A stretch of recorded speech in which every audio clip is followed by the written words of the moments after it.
And we are live. What is going on, everybody? Ben, what do you got to say? What is going on, guys? End the show. That's it. That was perfect. Just end it now. That's Yeah, it. we'll see you next week. Click. My son's right here, and he's super embarrassed for me. Because all he sees is like his dad saying, "What's up, guys?" to a screen. He doesn't see like everybody else involved in it. That's hilarious. And I would like to be referred to as Benjamin Concierge. Concierge.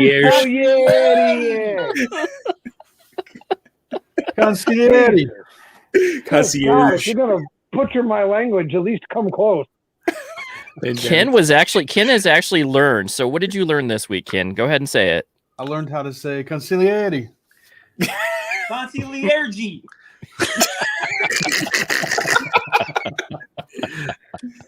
Wow. Sounds like he's saying constant clean energy. Like,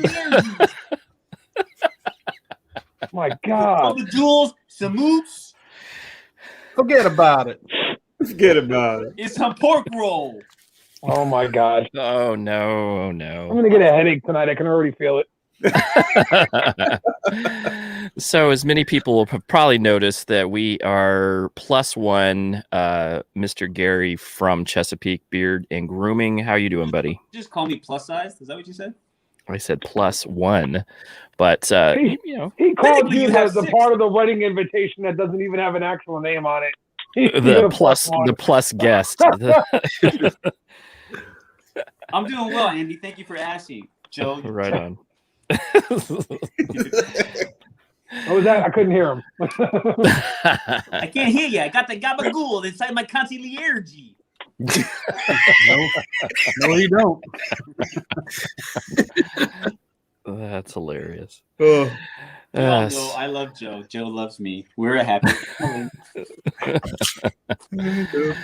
Yep, Gary completes me. Absolutely. Joe,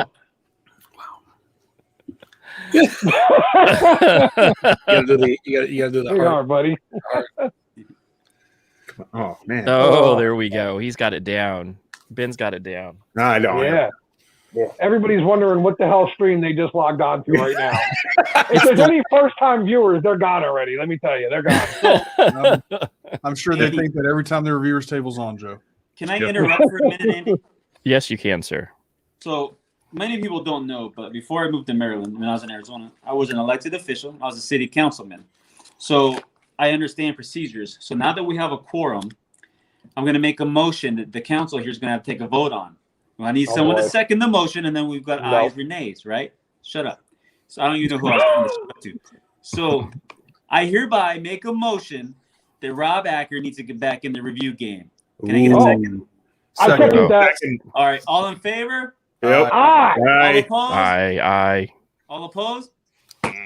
Motion passes. Rob Acker's back in the review game. Congratulations, Yep. Rob. There you go, Rob. Welcome back, Rob. The people have spoken. It has to happen now. You're Yep. violating new city code 1285 Acker. Yeah, don't make us send, the beard guys, I got friends. Where do you live? I can get people there, I promise you. They'll smack you with a sock full of Taylor pork roll. Oh my God, it's tailored ham, folks. You probably won't. You won't make it God. far down this property. Rob will take you in his sights really quick. I'm not going anywhere. I know better than that. You send friends to do those jobs. That's why he's bringing his friends. He's not doing it. He's bringing his No, friends. hell no. Rob's like looks he's proximity probably a alarms will pretty go good off. shot. It's like Yeah. proximity Rob- alarms will go off. The lights will start going, and that's it. That's So the Rob, end. you got a red dot on your head. Yeah. And Rob needs to come back because Rob is like 100 people away or whatever from 1,000. Rob 102. Acker, the council has spoken. You are coming back, sir, and you have 73 hours. Your videos due Yes. Tuesday morning at 9 a.m. I just Absolutely. want to say something kind of depressing. Rob stopped when I was like, maybe at like 100. He was at like 6. Rob's actually gained more subs while doing nothing Yeah, than I gained while doing something. Yep. Just Me too. saying.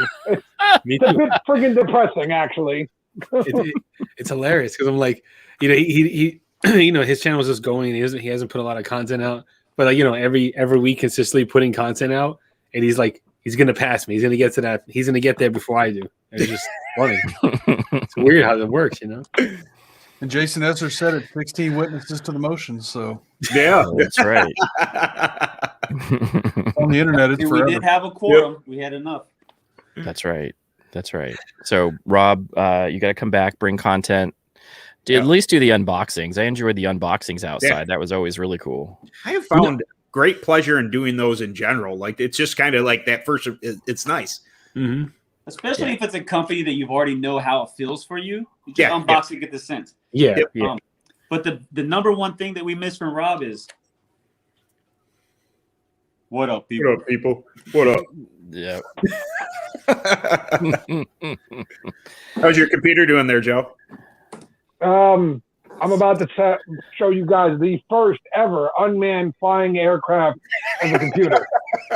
Did you take the hard drive? You The guys first take flying the laptop. The world's first ever flying laptop. We're going to see how this goes in a minute. You mean Smartbox? Whoo! Yeah, it's, it's a smart box. That's what we call on the street. And HT's about to stand for this computer screaming, help, please, as it goes out the window. The thing is, if Rob starts to do reviews, I'm gonna start buying stuff again because it's the same thing when Joe starts talking up a cent. Rob starts talking up a cent, and he gets excited about it, and he like gets blown away by it. I'm like, all right, I gotta fucking buy it, and that's it. I know. well, I you know. did that to Rob this week. Rob bought Dublin because you said, Rob, And I was right about that. He likes it. He likes it. So Johnny, Jason wants to know if you have any symptoms from the shot.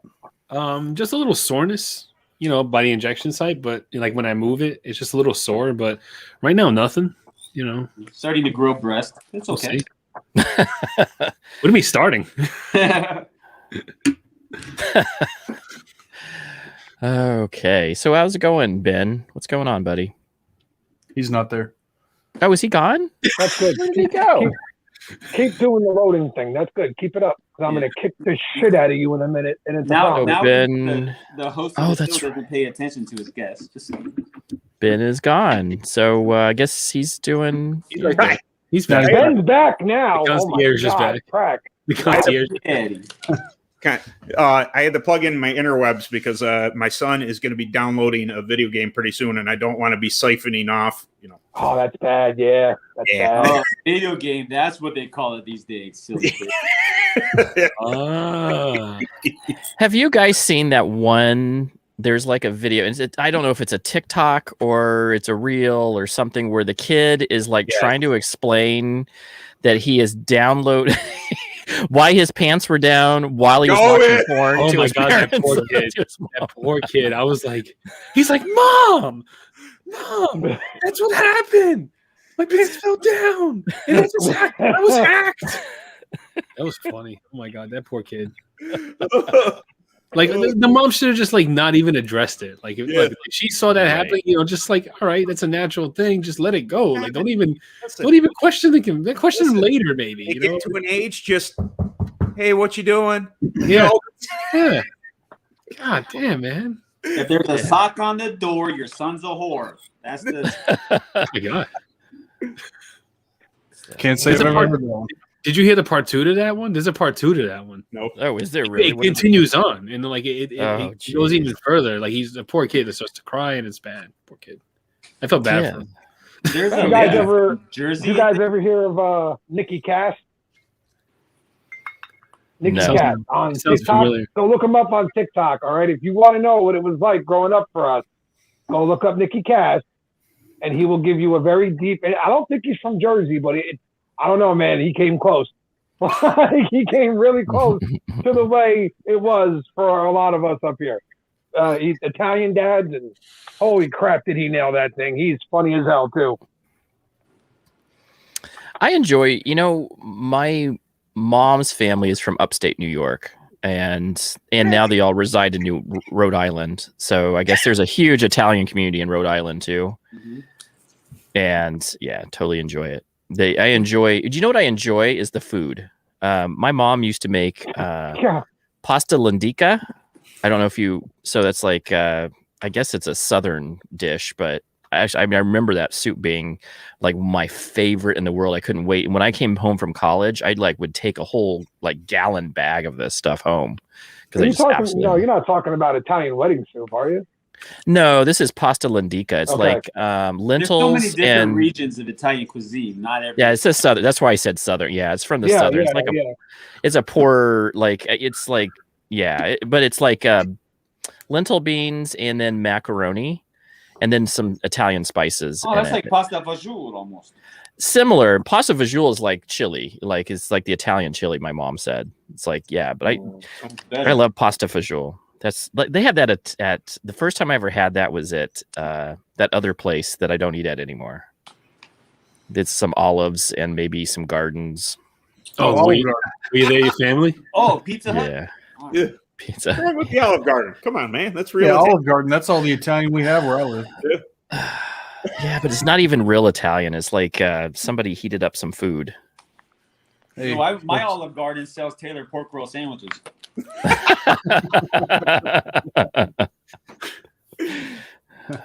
But we did have the Lost all explanation. hope.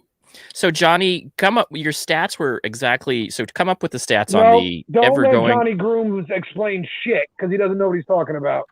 Just saying. What? Well, he Love you, did have Johnny. the stats. He did have the stats behind what region was calling it what, and he Oh, could tell you the New Jersey thing, the map of who was would've calling it not- tailored ham and pork roll. I can show you the map. I mean, I can't actually show it to you right now. I can send it to Brack and then he can show it to you maybe. I would have not had closed that out if you wanted me to keep that. Okay, Ah. so so in New Jersey, right? New Jersey is divided by counties. So the northern counties, which is Sussex, Passaic, Bergen, Morris, Essex, Union, Hudson, and Warren, Oh boy. all call it Taylor ham. Anything underneath that, Hunterdon, Somerset, that's where I live. I live in Somerset. Middlesex, and underneath that, down to the rest of the state, calls it pork roll. So if you go by the counties, we outnumber the Taylor ham. No, you folk. don't. No, you don't. You We outnumber the Taylor ham by, folk by the number of counties in the You state. outnumber by the number Majority of of the counties, state. not by the number of people. The majority of the state is pork roll. No, absolutely not, sir. And that doesn't mean you guys are right either. The majority of the state can tell you it's good to shove your foot up your ass. Does that make them right? Well, your minority of the state can tell us this term, and does that make it right? No. Well, oh God, you guys are never going to learn anything. I swear. No. Ken, you're awfully quiet. What's going on, buddy? I mean, I don't have a dog in this fight right here. I looked at the package. It said pork roll. I don't know. That's all I know. I don't live in New Jersey, so. Also, I'd like to respond to the people who are saying that me, Johnny, and Jay Cruz have been like arguing about this.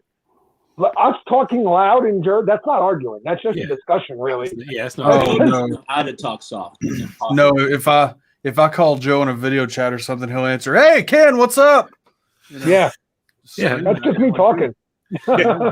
See, you hear him at a normal volume, right? But his microphone is low. Like it's I can tell it's a lot lower than normal. Yes. Yeah. Yep. But we hear him normally, so like you fucking loud. Am I too low for you guys? No, you're just. Oh no, fine. you're perfectly fine.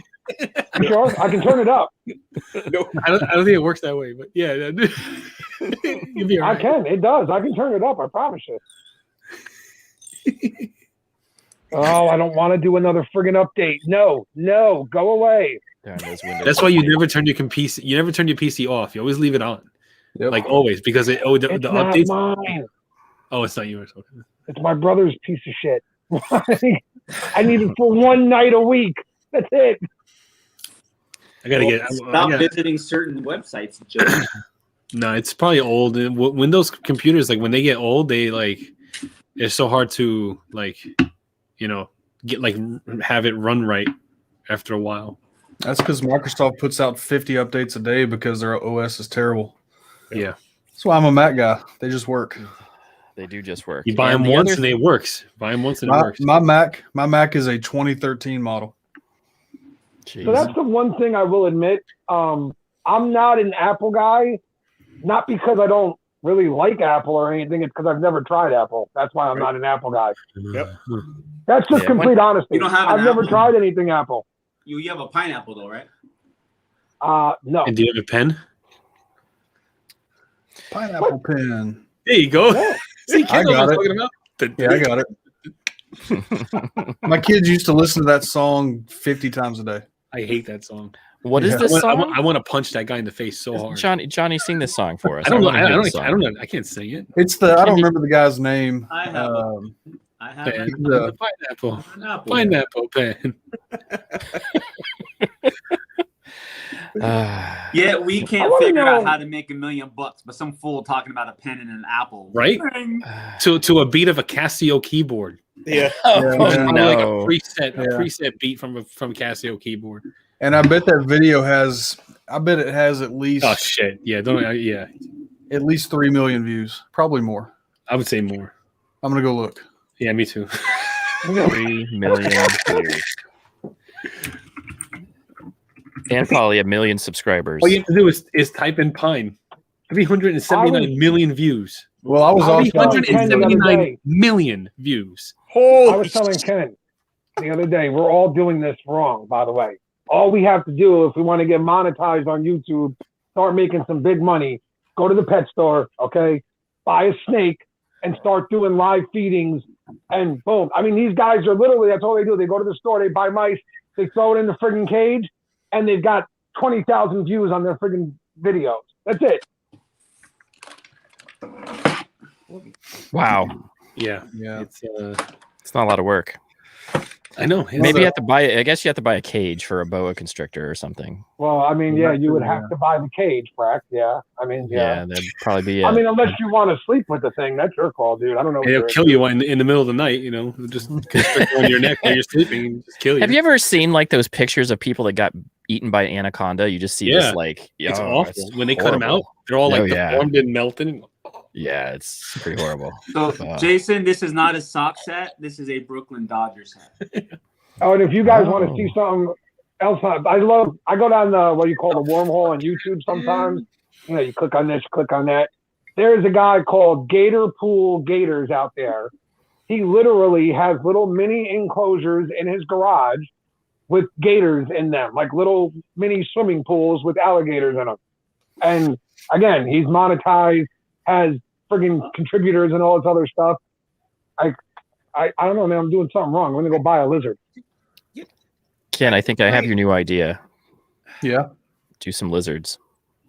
Just have a terrarium with lizards in it, like geckos. Nah, I'm good, Is there man. like a program There's a question. Gary, for spell check, or is that like something? What did I do? All orders have Neem shipped put.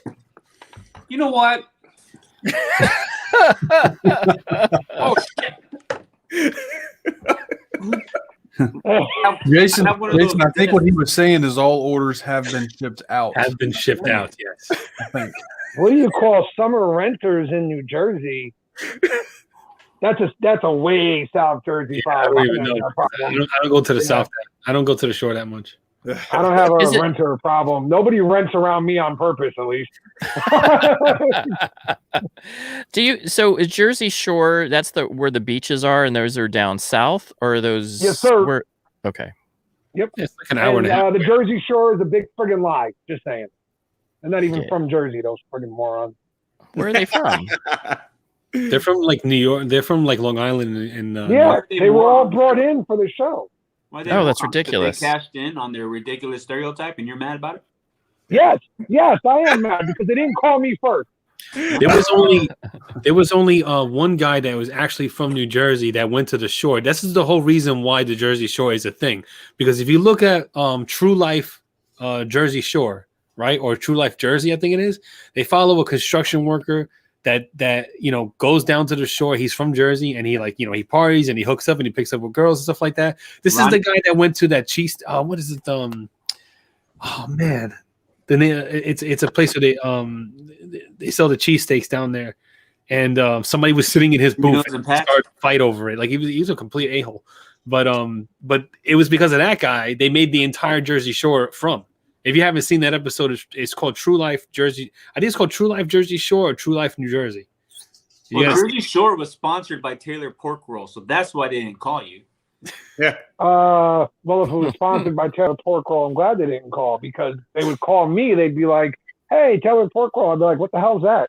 Why would anybody want to be sponsored What by I that?" bet everybody in that house, in that Jersey Shore house, not one of them touched pork roll at all. I bet that No, entire because they kind of couldn't. a pork They didn't know roll. what it was. Dude, I Or gabagool. yeah. No, they- No, they- the they- one thing I will say that the Jersey Shore did bring to the masses is the Sunday dinner thing. Like they did, at least they tried to on Sundays. They did make a big deal out of that. Actually, you know what? Although the one where she sat in a cake, that was disturbing. Who sits on a cake? Like, who does that? You know what That was bothers me weird. about the cast too? Like not all of them were Italian, right? Snooki is not Italian. She's Chilean. She's not Yeah. Italian at all. You see her and you look at her kids and all that, you can see that she's not Italian. No, they all just turned Italian for the show. Oh, geez. I think the rest of them are though. Sunday dinner is she's common not- in a lot of cultures, though, not just Italian. So Yeah, but this is I- what it's like when we all talk football around Johnny, because I've never seen a single episode of Jersey Shore. Oh, look at that, Tony! You're getting your revenge. You're not missing much. Don't worry about it. Don't worry about it. There are some episodes that are hilarious when what's her One name? shot, kid. Sammy and Ron, when they start fighting each other because they're dating, and like you see, like it's just straight up domestic violence, like in the house, right? And And this is funny to Johnny. This it is was just, funny. it was like it was I awful. want to know It was- why. Wait a minute, time out. So why am I labeled the angry guy from Jersey? Johnny's the one who says domestic violence is funny, apparently. He's the one who comes on live stream threatening to punch people in the mouth all the time. I don't like- tell all the time. We tell all the time. Why am I the one who's labeled the angry guy from Jersey? I don't get it. You gotta see it. You gotta see it, and then you'll see that it's not funny, but you laugh at it because and there's memes about it and everything. Like, you can see it. It's not funny, but you laugh at it. Yeah, it's not fun. It's one of those things. It's not funny, but it's funny. I'm confused about this show. Good. And you see the episode, you'll be right on point. Honestly, there's no point to the show at all. They're just shoved into the house and go And they- out, and they get to go hook up, and they got paid for this. Like they got paid to go on spring break basically, or summer vacation, or whatever you want to call it. Mm-hmm. They got paid. All they did was drink and party and hook up and go to the And gym. why is this frustrating That's it. for all of us from Jersey? My Because favorite every show year from we spend a MTV fortune doing these things. Yeah. is The Challenge. If you like to watch the shows where they're in the house and doing things, The Challenge. That's my favorite. Yeah. The challenge is good. Yeah. See, Never heard of that. all knows what I'm talking about. Ron, stop. Yeah. I Stop. was trying to figure out what he typed. I had no idea what that was. Yeah, that's One what shot, kid. the episode. That's what I'm talking about. Like she screams that. She screams stop for like Ron, stop. I was Mike, the situation was the worst. Such a phony. The situation. High the whole time. He was high the whole time filming. He was high. Yeah, yeah. Drug problem. He's clean now, but like he was messed up the whole No, show. he says he was bad. Like he said anywhere from 10 to 30 pills a day just to get through a day. Like he was bad. He smashed his head against a concrete wall in Italy because he wanted to, like, I don't know, intimidate Ron in a fight. So he thought, like, I'll put my head in the wall and I'll act like a crazy person and he won't fight me. But he didn't know that the walls in Italy, where they were staying, that the walls are concrete. So he went and he jacked up his whole neck. He had to do the whole rest of the show in a neck brace because he's an idiot. Yeah. Jeez. And then came home and was like, oh no, and wanted everybody to feel bad for him. And they're all like, dude, you did it to yourself, He did dumbass. that good. He did his voice good right there. You're like, oh no. It's exactly what he did. all I know is I feel bad. I missed the show. Not No, yeah, no, I was just gonna say, I think Oh, I no, but saw look at one it or this way, two. Ken. Hi, Look at Dave. it this way. These guys did nothing with their lives, right? There was no reason for them to be famous. They got stuck in the house. They got to party, hook up with chicks, have fun, do nothing and get paid. They then went to Miami for free. They went to Italy. Like, these guys are friggin' geniuses, really, when you think about it, because Yeah. they did nothing and they made millions. Yeah. They're not the geniuses. You know who's smart? Are the stupid adolescent people who get pregnant at 14 and go on MTV 16 and Pregnant or Teen Yeah. Mom showing what not to do. And then they become millionaires and rich and get endorsements and millions of followers on Instagram for doing things that you shouldn't be doing at 15 anyway. Right. Those are the really smart idiots. They're idiots, but they're smart because they capitalize on their stupidity. And listen, my mom was 15 and a half when she had me. So I come from that, and it's just stupid. To glorify, and they always say, if you're having underage sex, please use it up.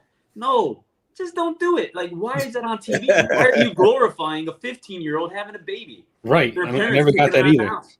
I never got that either. Yeah. Ugh. And then one Bad became like on one went into porn. She went into porn, so she went to Oh, you know, that chick is nasty, dude. yeah, Farrah. she, Farrah. mhm. And her mom is half dumb. Ugh. Have done. Well, I almost said the other word. It's not appropriate, so she's half dumb. Yeah. Okay, gotcha. I have a hard time. Sickening. This Now, is there's why I a don't few watch people TV. who have matured and done right to that, but then they just keep doing the same thing and they keep getting in trouble and getting arrested. And it's like, Ken, you want a good show to watch, but you have to like racing. You got to watch Street Outlaws. If you like racing, watch Street Outlaws. Seriously, Okay. good show. All right. That's a lot of fun. Waving your controller at us.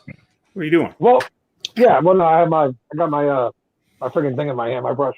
Just you know what you do? DVR it, okay? DVR. Don't watch it live because it is a reality show still. So Right. you want to DVR it, that way you can get past all the talking and just watch the race.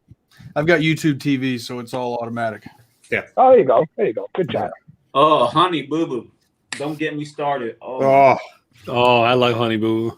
I love What the that hell's a show. honey boo boo? I love that show. What the hell is Honey Boo Boo? What the hell's a honey boo boo? nobody knows.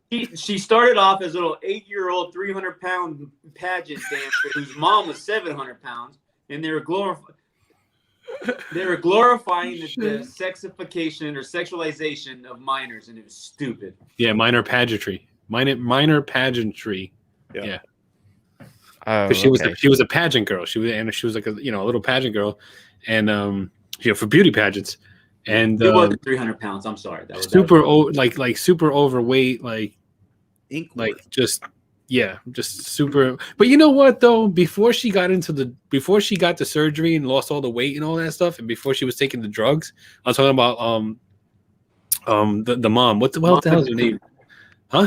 Mama June. Mama June. Mama She was June. actually a good mom before, she was doing all that stuff. She was a good mom. We watched the show and we're like, you know what, it is what it is. The situation is what it is, but at least she's like a good mom, And then she went and went weight loss surgery and started taking a bunch of drugs and stuff and just fell off. She's not a good mom. That'll do that too when you. Yeah, Dude, that's she horrible. Registered sex offender under her home, bro. She's not a good mom. Oh, Oh, that's pretty was horrible. was he a sex offender? The guy did that? Rewatch the seasons, Johnny. I must have missed a couple episodes. Damn, I didn't know about that. But anyways, Jesus. but no, Honey Boo Boo, whatever her real name is, sweet girl. I'm sure she was great. I didn't mean to say, she's 300 pounds. Those kids, but they were sexualizing minors in the pageant thing, and that's disgusting to me. I think it's absolutely disgusting. Oh, right. Yeah, for sure. Have you guys? And I've known some people that have kids that are into putting their kids as they dress them up really seductively to go do different events, dance events, things like that. And I'm always like, why? These are like 6, 7-year-old, 10-year-old girls. Why are they dressed like that? I don't get it. Bro, Sam still can't leave the house unless she's got a sweater on. I don't, you know what I mean? Yeah, that's the way I was too. In the house, I'm telling my daughter, no, you need to, put pajamas on. She likes to run around in her underwear, and I'm like, no, you need pajamas on. Right. Okay, you need pajamas on. Unrelated, my daughter just got back from the city with her boyfriend and bought $68 worth of Asian food because she likes Asian food.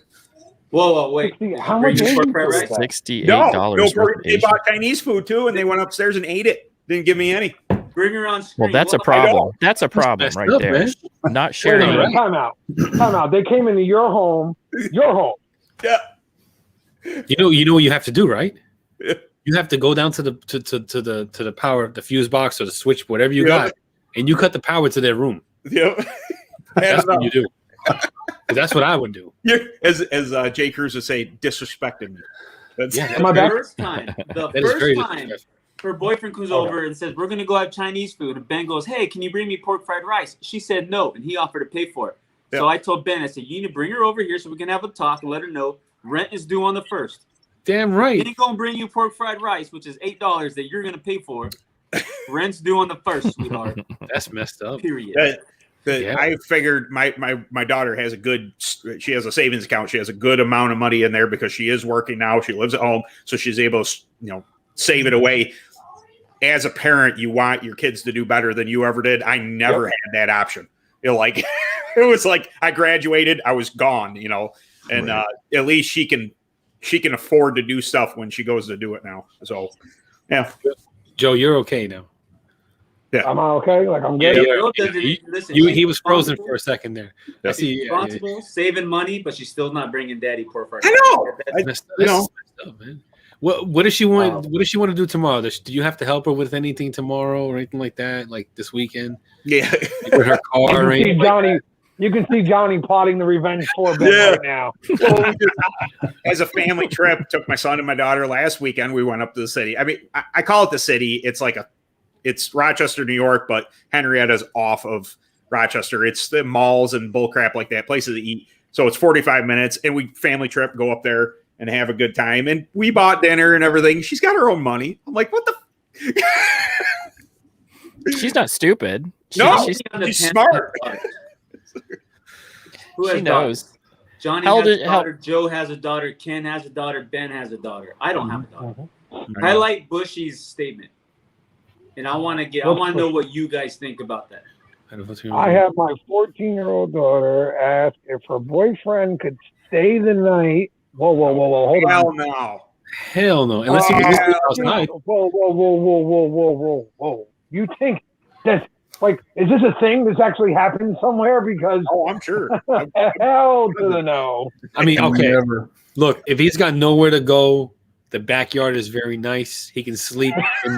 He can sleep on the swing set, and in the morning, I'll let him in the house for breakfast. Maybe. You're a lot nicer than me, because if they came to me and they're like, he's got nowhere to go, I'd be like, all right, well, hold on. Hey Siri, find me the nearest homeless shelter. You ain't staying nowhere near my kid. That's a promise. Nope. I've heard this trick before. It ain't happening. I mean, I'll put him in the backyard. I mean, right? Pretty much We got a tent. I mean, if you want to sleep out, that's cool. But yeah, you can have the backyard. You're secure in the fence. I'll let him borrow the tent. I'll drop him off at the park. He can set up next to Fred. I mean, Fred's cool. He might give him some bread. You know what I mean? I love Rob's. Exactly what Rob said. That's what he's not coming on my property at all. Yeah, no. My question would be, and I don't have a daughter, is at 14 years old, my daughter wouldn't have a boyfriend. Right. She would have an ass whipping, not a boyfriend. My 13-year-old son doesn't even have a girlfriend. He didn't care about. But here's the thing, right? Here's the question I want to ask on that. I am trying to hook him up with Sam, though, trying to prearrange marriage so I become part of the Gabagool life. Here's the question, right? Honestly, let's all be very honest here, right? We were all 14, 15, whatever, right? Right. Would you rather believe that they're not dating or whatever it might be at 14, or if they were, would you rather them come to you and tell you so you at least know what the hell's going on in life? Tell me. Yeah. That's what I'm saying. Like, he can sleep in the backyard. Like, I'm not gonna I don't want to 100% like absolutely not, because then she's gonna find a way. You know what I mean? Like, kids find a way. Right. You know what I'm saying? Like, they're gonna do it. If they want to do something, they're gonna do it. So you're better off you're better off having like a finger on the pulse than trying to take control of the entire situation, and then hopefully she'll make the right decisions and stuff like that. And that's why I wouldn't like stonewall it. That's why I say I'll keep it at like a body's length away, like sleep in the backyard. That's pretty much it. So if I was to go back in time, which I have two daughters that are now 23 and 20, almost 21, I probably would knowing that I didn't do it back then, I would never even think about it. I probably would still feel sorry for the kid. And I have boys, and they could sleep in the boys' room with them. But I got boys, so I got sons that would be able to make sure that they keep an eye on so and so, but I would at least then he's in a safe, he's in a house, and then I would know. But yeah, that's just me doing what I would probably would not. Do that, Brad? Why? You know why you can't do that, right? Because then, right, let's say you're like, oh yeah, no, I'm gonna let he can stay because it's in the same room with your brother. He'll make sure nothing happens. Then she can be like, hey, listen, just roll over, don't look at us. And then tomorrow night, when your girlfriend wants to sneak in at 1 a.m., I'll make sure I didn't do anything for you. Hypotheticals going on there, Joe. No, he's right though. He's right. Brothers and sisters, they will come together, and to achieve the goal, brothers and sisters will work together for these things. There is truth. I had an older sister. I know these things. If it's a safety issue, then if it's a safety and concern issue, then he could stay the night, but he and I are sleeping in the living room together. With my gun. Yeah. And I can stay awake for more than 24 hours if I need to. I'm a very light sleeper, so as soon as anybody moves in the house, I'm like. Oh, I already told my daughter Sam's screwed. She's never going to be able to sneak out at nighttime or anything like that because I never friggin' sleep. So I'm always up. Where are you going? Yeah. What are you doing? Yeah. Look at my hair noise. See what I've got going for me. My kids know this. I've got cameras and an alarm all around my house. They're not going anywhere without me knowing it. That's right. Yeah. But Gabagool had a good point too. What about the boy's parents for letting him? Yeah, I wouldn't let. That's my true. stay the night. Yeah, the boy's parents got to take some responsibility and accountability. I mean, and control their kid. Well, who knows if they knew? He could have said he's going to spend the night at Joe's house. Yeah, this is very hard. It's very hard to police that and monitor that, and it's tough. Jay Cruz is here. Be quiet. Oh. I hate it. Jay's here. I'll be right back. 13 and 14 years be like, oh, I'm dating this girl. Yeah, well, where'd you guys go?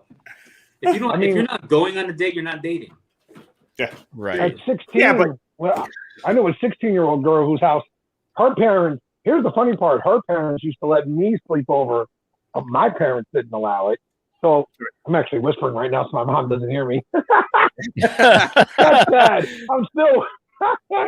But I used to be like, oh yeah, I'm going to Chris's house. No, but our parents were cool with it. That's most likely the real truth, is that they have figured out that they had a story, and now this is the story. And because every guy has a friend they can stay the night with, probably, most likely. That's my opinion. Barbado Joe, you can take that comment and see yourself out. My daughter. I'm just kidding, man. I know. Surprisingly enough, and I say all this because it's funny because my daughter's boyfriend is up in their room right now, or in her room, because she's an adult and he's a nice kid. I've gotten to know him fairly well, but they talked about dating, and he wouldn't ask her to go out until she was 18. She was graduated from high school and an adult, because he's a little bit older. He's a couple years older. And I was like, that mad respect there, that he was like, hey, listen, I don't want to take you on a date or anything. I want to make sure that everything's legal. We're cool with your parents and all that. I'm like, oh shit. All right. Combat's probably an aggressive word. Barbado Joe's comment. I call bullshit, and I'm going to tell you why, and I 100% disagree with that. Let me go back to Barbado. I'm not attacking Joe. I'm just saying, because I'm very passionate about that topic, because of how, and of course, we all raise our kids different, right? Right. If you look at my 11-year-old Kellen and my 13-year-old Peyton, and you compare them to other kids their age, you would think my kids are 7 and 9. My kids are their age. The fact that society allows the sexualization and the maturity of our children beyond what's expected, or what it should be expected from them, a 12-year-old should not act like they're 20. Period. Right. I don't care what hormones you got flowing. There's lots of things that affect the hormones and stuff. A 12-year-old should act 12. They should be worried about Pokemon Go and what kind of goobers they're going to eat for lunch. Not, hey, I need to wear tube tops. I look sexy for this 15-year-old. Not happening. Not acceptable. Period. It's the fact that society says it's okay for let them to explore it. No, that's garbage. Your kid needs to be a kid. The fact that you have 14-year-olds acting worse than 30-year-olds is ridiculous. So you're not. No, I'm sorry, Joe. I love your brother, but negative, dude. Negative. If I ever caught my 13-year-old acting like he's 20, he'd have the biggest ass whooping that he ever saw in his life. Period. If I had a daughter, she'd be going to school in the shower curtain, wrapped up, looking like a mummy. I'm sorry. You do not sexualize anything. If you want to explore your sexuality, here's a magazine, some lotion, lock yourself in the bathroom. That's it. Period. That's what you can explore. If you really want to find out what that thing's made for, go ahead. But you're not acting like you're 20, 30, or 40. You're not cussing out your friends. You're not doing things that adults do. You're 12, Don't get you're it 13, you're 14, twisted. period. Don't get it twisted, Gary. I'm not saying to do things before the appropriate age, but I think it's tougher for dads with daughters to accept that sex act happening with their kids rather than if they're boys. For some of me, yeah. listen, most dads are like, "Oh yeah, cool, son, you got it in." Negative. No. My Right, kids, right. No, yeah. my boys, and I only have boys, will treat women with respect, Yep. and they will not be doing that in my house. Right. My son treats women with such respect that he's scared shitless of them. It's awesome. He should be. That's where you should be. Absolutely. We Joe, all should Joe's be. not a bad person. I'm not trying to attack you. I'm just saying, Yeah. I've always had this stance that kids aren't allowed to be kids anymore. Right. I mean, society has allowed the over sexualization and exploitation of our kids. It's ridiculous. Seriously. Like my 13-year-old, literally, you would think he's 10. I said something today. He didn't have the slightest idea of what I was talking about. Not the slightest idea, which I prefer to be that way. To that point, Gary, I think that's why some of you guys even have been guilty of when you guys see Sam, like recently, you're all like, holy crap, she's like grown. And I'm like, well, no, she hasn't changed all that much, but she's like, when she came into the community, she was like 11 and she was an 11-year-old at 11. You know what I mean? Yeah. She was still a kid. And now she's gotten, like even Johnny, a couple times Johnny's been like, holy shit, that's Sam? Yeah, And man, listen, I mean, but yeah, she's she's like, still You don't 13. live but 4 growing hours up. from me. I will drive to Jersey, and if she asks for a boy to stay the night, I will come whip the ass for you. I think she knows He already. knows way better than that. Listen, Ken I mean, knows. If Uncle G needs to go handle LJ, Ken and Uncle G are going to take care of business. Oh, Like- I mean, I know that, and I got it, man. All right. Always welcome, of course. I want to say something to Joe's comment because Ken's daughter would never do something stupid like that. no, well, listen, I'm not naive enough to think that she may never fall into some sort of peer pressure or something stupid like that. But for me, it starts when your kids are young. I've got, and the reason I say I want to take that comment is because I got 2 boys and 1 girl, and obviously the conversation with them is different. But my kids understand that, you know, we've had the talks, right? Age appropriate. A part of the problem too is that for me anyway, I make sure that I monitor. I mean, I'm an IT guy, obviously, so I can configure my router, but I've got sites blacklisted, keywords blacklisted. I monitor their phones. We have all those talks. We do all that stuff. It starts there because the world is going to want to show your kids things. One of the reasons why I make sure I don't share sexualized pictures and stuff like that is because my kids are on the internet. Other people's kids are on the internet. I don't want to be involved in perpetuating that worldly view to them of this is okay. Mhm. Good Yeah, point. your behavior definitely influences even not just your own children, everybody. Anyone who has absolutely. access to your content, your page, and not content as a beard review, but just your social media. Anyone who has access to general. it. And that's one of the reasons why it's just like I blame it's society's fault. And let me ask you guys this, and I'm not trying to take over the channel.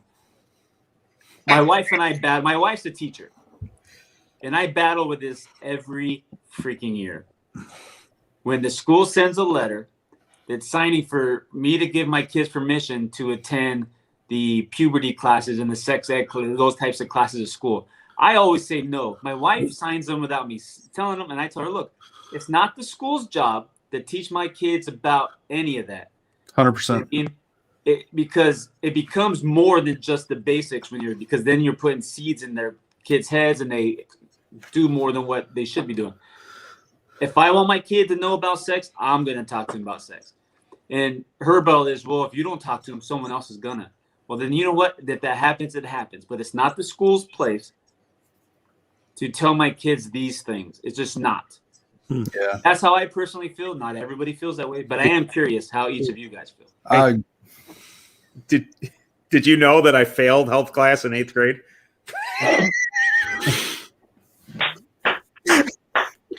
How do you feel health? I don't know. It's about the human body. You're a human. I had the same teacher the following year, aced it. For some reason, I had already heard the stuff. So I had to take a health my senior year, and you had to read like a book, and it was like any book that you wanted on health. And some reason I thought I just grabbed some book out of their counter that was like a female relationship book, and I read it, and then I was like so embarrassed that I went and read another one. Because I was like too embarrassed to even talk about that as a book report. I'm like, okay, well, that was interesting. I'm not. And then I went to like write a report on it, thinking, this is all the book I have. I went and actually, like the night before the report was due, grabbed another book and read it really quick because I was just so embarrassed about even just talking about that type of relationship at the time. Because I was, 18-year-old kid that, too old maybe, I don't know, but I just. It was weird to me at the time. And when I say I felt too embarrassed. In schools, I'm talking 4th, 5th, 6th grade. When I was in school, we didn't have that till I was in high school.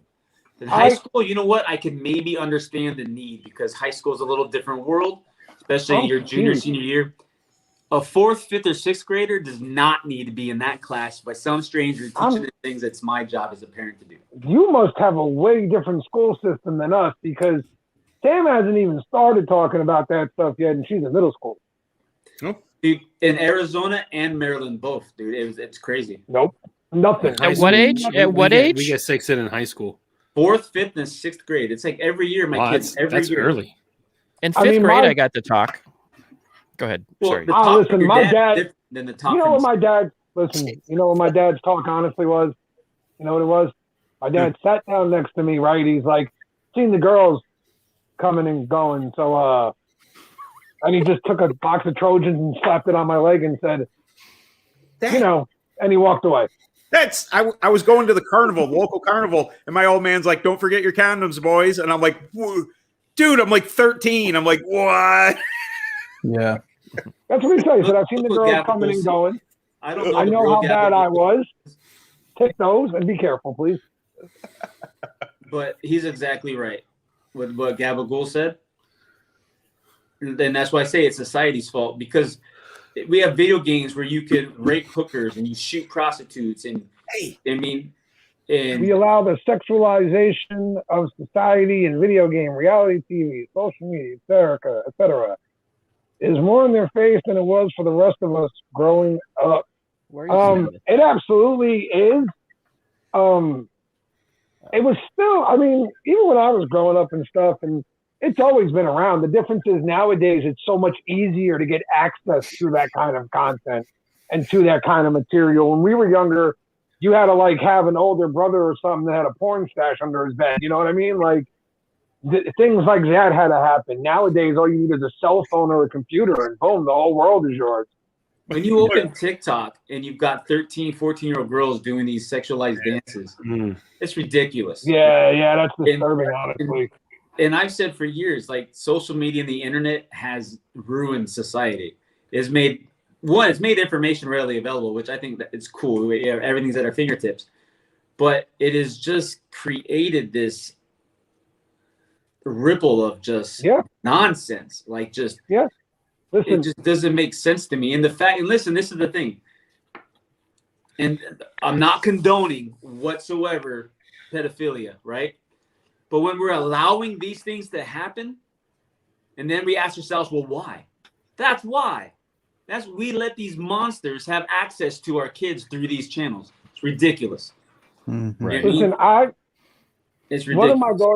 One of my daughter's friends made fun of her the other day, or I don't know if made fun of her was the right word, but she poked at her a little bit because they were getting ready to watch they were going to do a live stream and watch a movie together. And Sam came to me about the movie. Am I allowed to watch this movie, basically? And her friend was like, oh, we're going into high school, this and that, and you still had to ask your dad? Hell yeah, she had to ask me. You're damn right she did. Good for her. Damn right she had to ask And me. she did, which was even better. And she did. And let me tell you something. I grew up on horror films, things like that. So I'm lenient with the movies and stuff, but if I know there are sexual scenes, things like that, then I'm like, you don't need to see that yet. I don't really mind the blood and horror stuff, but if there's sex and things, like, you don't need to see that, so we can cut that one out. Have a nice night. But I didn't see a problem with her asking me. I actually thought it spoke very loudly to the relationship me and her had. Yeah. Because she didn't have to come ask me at all. She could have just clicked the movie on. But she came down and asked me.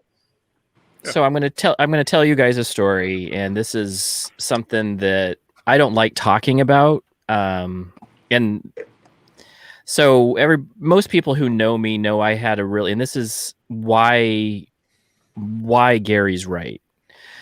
I have a younger daughter named Shannon, who, when she was around 12 or 13, maybe a little younger, we allowed her to go on to Facebook. And she, unfortunately, we at the time didn't know this, but she was molested by her uncle. And she was very highly sexualized at that age.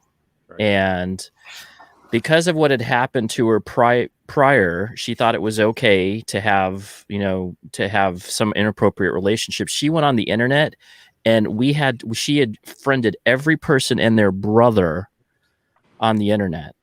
We didn't realize it. We say, no, you can't do the Facebook. But then she started getting on phones, Wi-Fi. It turned into a nightmare. We caught a ring of child molesters in the middle of all of this. And they are so crafty that they have track phones that they'll throw away. They have, and I'm not trying to, this is just the real scariness of what really happened. One of them had booked a hotel room in a hotel near us so they could meet up with my daughter. We had to cancel our San Diego trip to make sure that, and Shannon was so adamant that these guys were only 17, 18, but we saw one guy and he had sent lewd pictures to her, horrible pictures, and he was definitely like 60 or, like 60, 70. He was just gross. We went to the cops and they did nothing. Yeah. Nothing.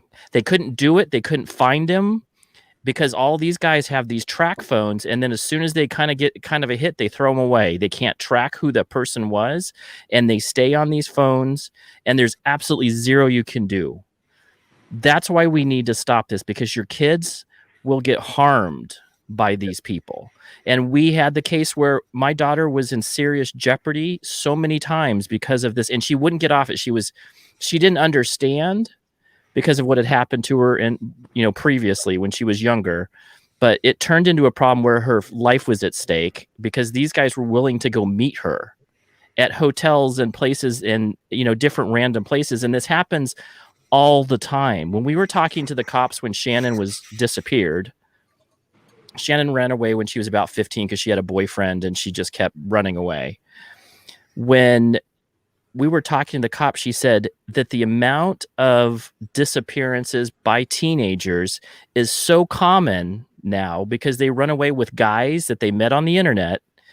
They have to answer to about 100 of those calls, and they have special cops now in the Phoenix area that just handle these runaway calls because of what we have allowed in our society and our culture. And we think it's okay because we just think it's the internet, and there's not that. Don't be ignorant. That's all I'm going to say. I lived a true nightmare, and it was the worst experience of my life. It was 3 years of complete hell. And it was something that we created as a society, allowing this type of thing to happen. Right. Yeah. That's why when I try to hear people justify things, when people try to justify the sexualization of any random thing, I'm not trying to call anybody out, but when I see that, I'm just disgusted. It is disgusting. Say things like sex sells. Well, why does sex sell? Because society allows it to. Not in Right. my house. Not in my house. No. Right. And we did find out, and then we, just to let you know, we did put her uncle in jail over this. So we did get some justice when Shannon finally told us what was going on. But the things that how people are so easily misled is the scariest part about this. And thank God you guys have kids and you guys have stood up and not allowed some of this, because I know what it's like to not know about it and then find out about it in a later time. And then it's already too late. She's finding cell phones and off people at work, at school, to get connected to these people because she thinks it's okay. Yeah. So, just because you brought it up, in my old town, they actually busted an entire ring of child pornography. The guy's house was literally 3 blocks from the middle school. Ooh. And I mean, they found an entire ring involving over 60 people, distributing DVDs, all kinds of things. I mean, It's horrible. it's hard, man. It's hard. And the scariest part was, like I said, they're 3 blocks from the middle school. This was right before we moved. So if Sam had gone to school, they would have been 3 blocks from her there. Like, no, I can never deal with something like that. And I give you credit for dealing with it the way you did, because I'd be in jail right now. Just 100% honesty. Yeah, I honestly, there was times where I know that when I heard about it, I flipped the hell out, and that's like an understatement. Yeah. And luckily I had like some healthy people in my life that were like, hey, you got to deal with this appropriately, because We have such different worlds, man, because the people in my life would have been like, hey, here's the baseball bat. You got to deal with this appropriately. You know exactly what we got to do right now. I'm an all smiley and happy type of dude, but boy, you crossed me even like that. it was hard. It was Yeah, hard. yeah. It was the hardest thing I've ever gone through in my life. Probably me. And don't get me wrong here, Pac. I'm not like No. like Yeah. I'm saying very different worlds. You did things amazingly well. And like you said, you had people around you to talk you down. Me, I'd have had people around me going, so Yep. I got the car running. We got everything we need. We're leaving now, right? Like, we're leaving now. We can stop and get Mickey D's on the way or something if you want. But we got to get going, right? Yeah. So I have an actual, like, this kind of happened to my family. My sister, she was she was a troubled teen, right?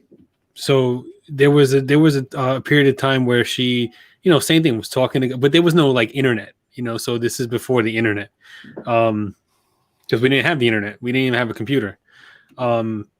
So she had friends that used to cut school and all that stuff. So she met a guy off the the neighborhood or whatever, and he like he wanted to be her boyfriend and stuff, but he was much older, much older guy.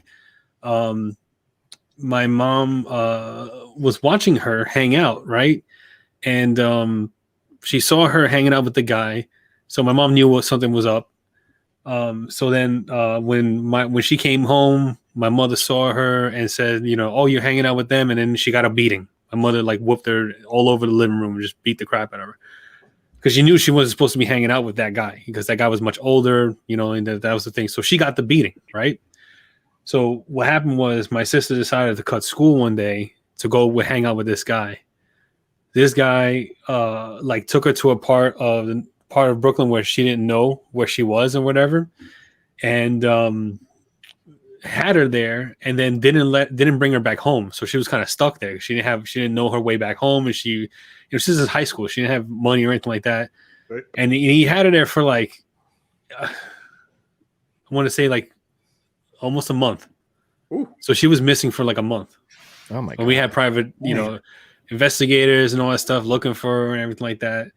Me, my mom, I remember my parents used to take me in the car, and we used to drive around all night.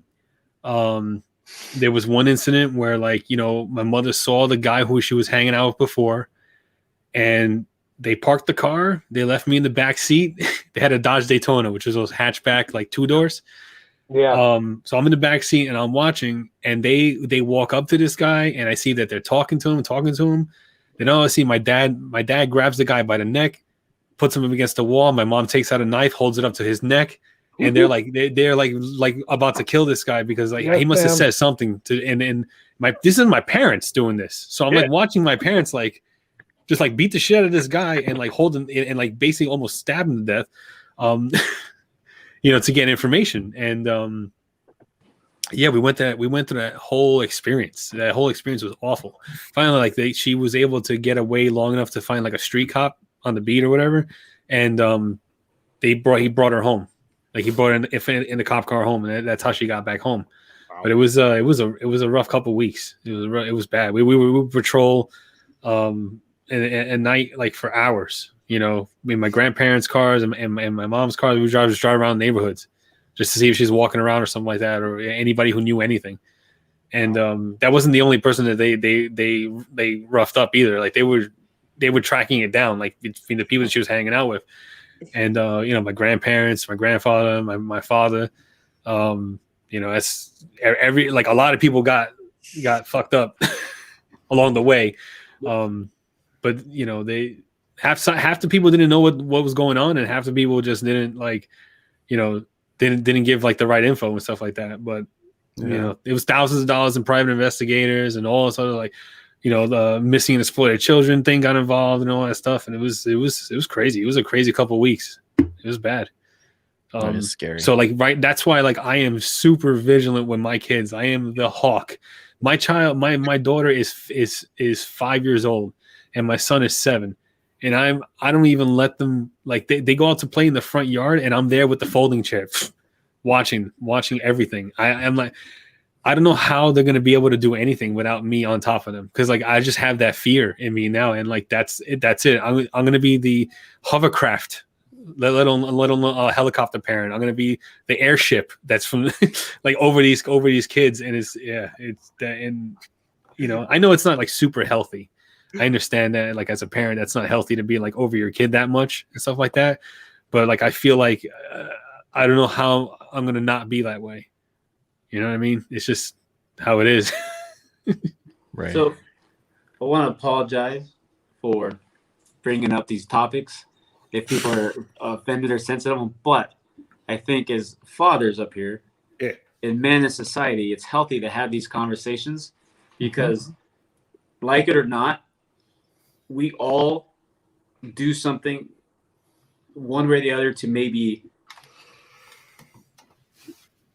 society promotes things without realizing they promote it, right? So when we talk about the sexualization of children or even minors or teenagers, whatever word you want to use them, you may not be directly sexualizing them, but like as a male, if you're over sexualizing women in general, our children see that and see that that's what is expected of them, that's what they need to be, right? So if you're sexualizing an image of a woman and the attention's going to that person, well, of course your 14-year-old girl who kind of looks like that woman's going to think that that's what she needs to present herself. Because that's how she's going to get older guys. And it all starts with that, right? You don't have to have a daughter to fix the problem. You don't have to have a son to fix the problem. You have to just know what your actions are doing. And as adult men, we just think, we're just with our buddies. We're just talking about this girl or we're doing this image just because it's funny, haha. But truly, it's not. I mean, it's truly, it affects levels of society beyond what your comedic point is. You mean like if you're just trying to be funny, haha, look, it's a big booby girl. Well, the 7-year-old seeing that, who you could be like, oh, well, she don't need to see it. But when it's out there in the public, you can't control who sees that anymore, right? Right. If it leaves your 4 walls or your brain, you no longer have control over who sees that. And that's where our problem, because it's acceptable to be like that. And it's truly not. You truly shouldn't be. Yeah, my biggest goal as my daughter's dad is to show her the way that men are supposed to treat women by the way that I treat Mel and the way that I treat her. I make sure that my daughter knows that she can come to me and talk to me, and we have a great relationship. and I treat her mom right. To me, I think that's one of the most important things you can do is show your daughters how men are supposed to treat women. Yep. So then when they get old enough, that and can be start hard getting in sometimes. situations. Yeah. What's that, Joe? That can be hard with ex-wives sometimes. It is Yeah. hard. I I hear you. agree. I hear you. It can be Well, you know complicated what, though? sometimes. You Like have to fight Sam. that All right. that double-edged blade sometimes, man. Like you do.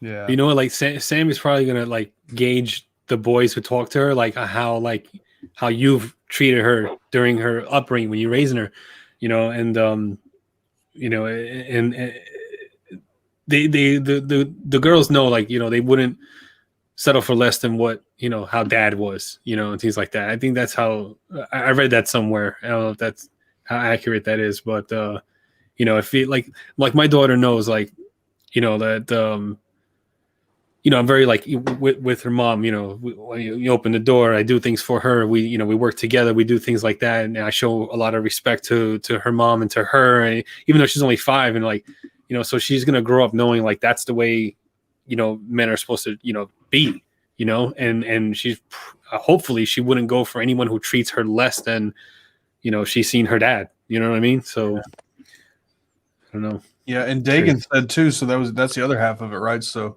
Dagan says, and it shows your sons how to treat a partner. Yeah, so my sons see that too. They see how I treat her, and hopefully they follow that model also. Yeah. Now, have I screwed up? Have I said stupid crap before? Absolutely. So then it's important behind that to apologize and show that side of things also. Yeah. Right. Oh yeah. Yeah. Absolutely. Yeah. Me and my wife, we have our fights and all that stuff, but Yeah. you know, we explain it to the kids like, look, you know, even though we have a disagreement and we have to buy new furniture, everything, we still love each other at the end of the day. I've never had to buy new furniture. So with you, it's the furniture. My brother, his go-to move whenever he got into an argument with his significant other was the walls, man. If you came home and you saw holes in the wall, it was because he swung at a wall. The only reason why I don't do that because I don't want to patch him. I'd rather buy new chairs and stuff than patch a wall. So, was Joe, 'cause in he your took a swing scenario, at a like, wall. you have the ex-wife who is difficult to deal with. I think Sam, she's a very bright girl, obviously. Yeah. I think what she sees is I have mom, I have dad. I see how mom treats dad, and I see how dad reacts because of how he's being treated. But dad treats me better than that, right? So I think that our children are smart enough to realize that the situation between mom and dad or whoever is not necessarily the situation between me and dad. So dad's showing me how I should be treated. Unfortunately, dad or the man is not always going to be treated properly by the mom or the lady. And that sometimes you do get out of hand, or you may say something you shouldn't necessarily say. But I don't think she's going to translate that to be like, well, this is how dad treats all women because he's talking to mom like this. Well, if mom's being a nut job at dad, of course dad's going to be a nut job back. That's right. Well, But yeah, then, dad's done being a nut job, he treats me respectfully and tells me, you know, on A, B, and C. I think that all spins in her head and she sees that. I don't think your relationship with your ex-wife is going to make her think. I was more speaking to the fact that it can be hard to hold that in your own brain, you know, because there are times where I want to lose my cool at her and just go ballistic, and then I have to remind myself that that's her mom. That let me just stay cool and make my way through this. But Ken's right. I think that Sam does gauge a lot of how she should be treated, things like that, off of what she sees me do, the way I do things. So I kind of keep that in the back of my head, and also there's always the ever-present thing that that's her mom. Regardless of whatever else happens in life, that's still her, you know? So it can be frustrating at times. There are times where I want to throw a shoe at some people, but hey, suck it up and move on. Throws a shoe, honestly. Who Who throws a shoe? Right. That's the important thing too, because half of Sam is her mom. So kids will pick up on that. And if we badmouth their moms and stuff like that, you're badmouthing them at that point, and they will pick up on that. Yeah, it's a hard one. Yeah. Or you could I just had get it to- tweezy, and when they're sleeping, pull their nose hairs, and that's how That's you it. deal with it. That little torture tool will never be in my house. Oh, it's I great. know, me neither. You got to get one, man. You got to try it.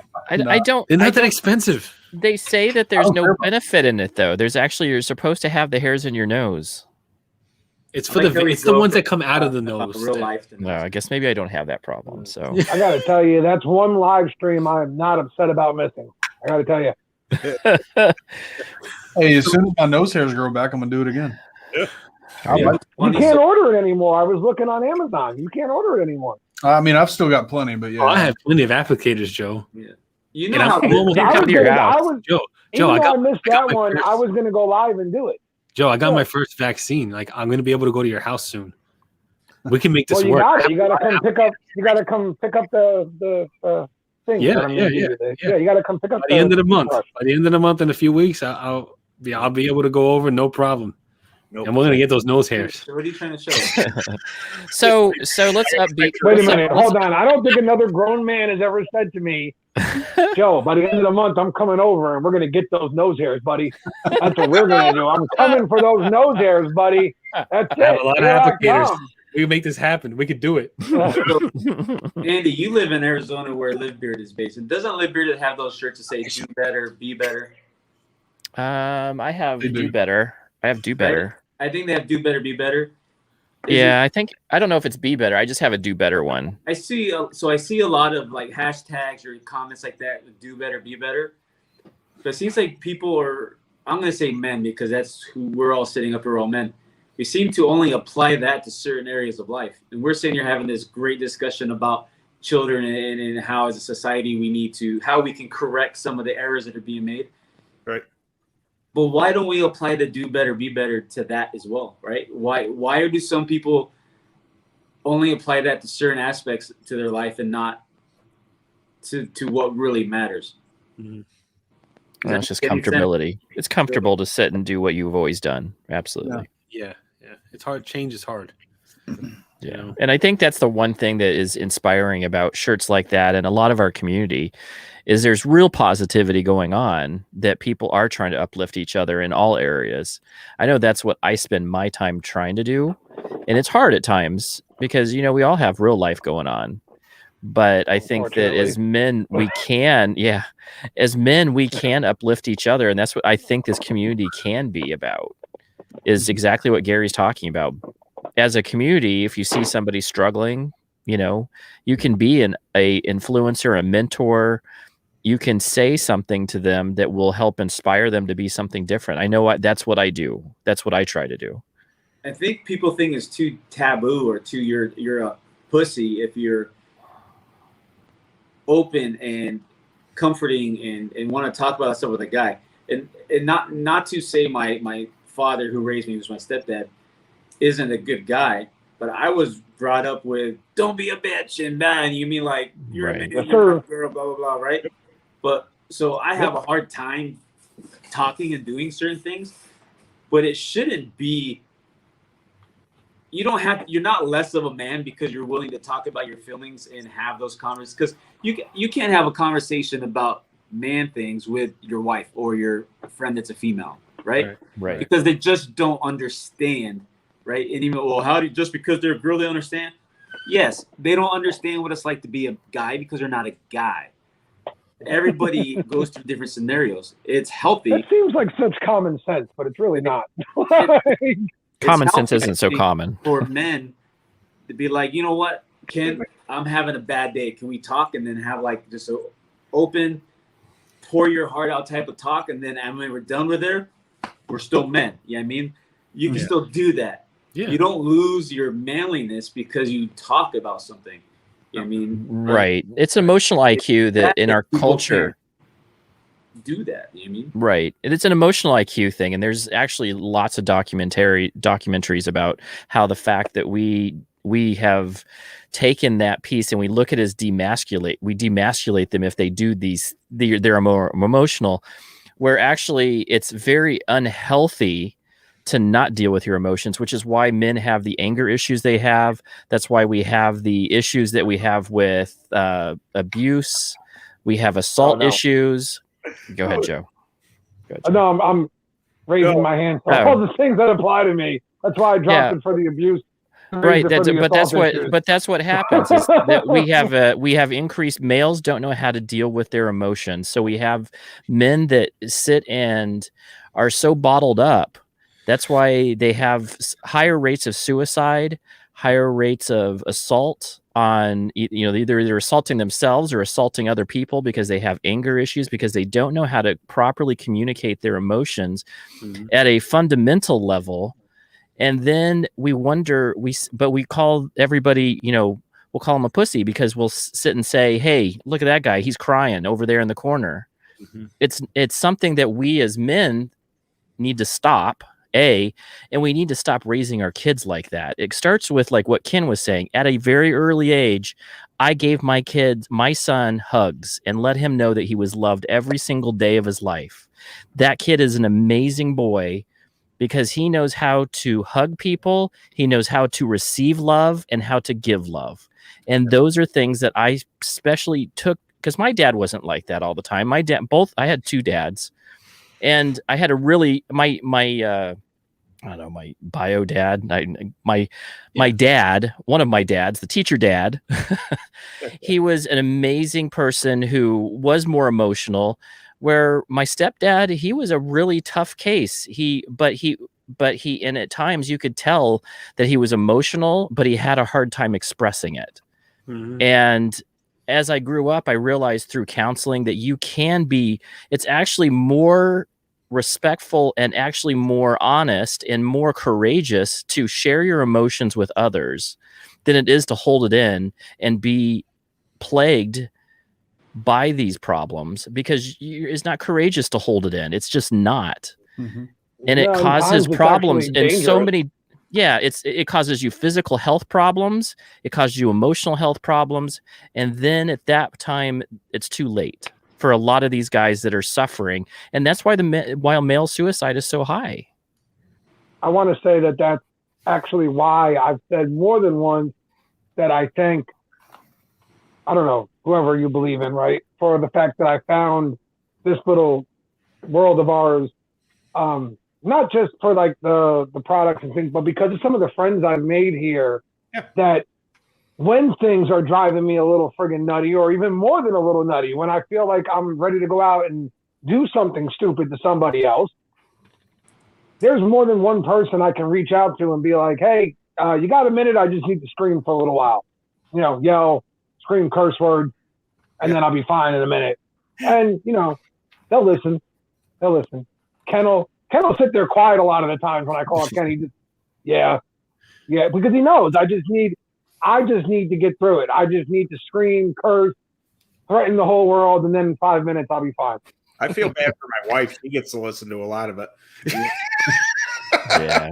So, I've always been that type of guy that I do sit and listen, and I'm real analytical.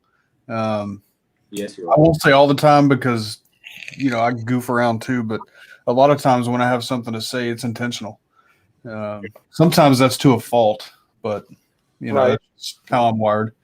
But I'll sit and listen, and I think it's important to listen to each other. I think it's also important to not be afraid to hold another man accountable and call things out when we see it in a respectful way and behind the scenes. Right.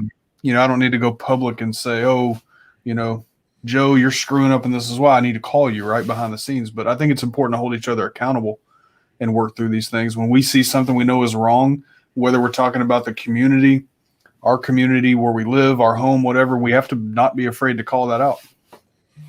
Well, it was just like the discussion we had with Gary. Calling out this generally is a good discussion about the sexuality and the sexualization. That's how it changes. That's how we as men start seeing things differently and maybe reacting and doing and responding to different things in a different way because we never saw it like that before. People didn't discuss it. I think that's what the reviewers table was about anyway.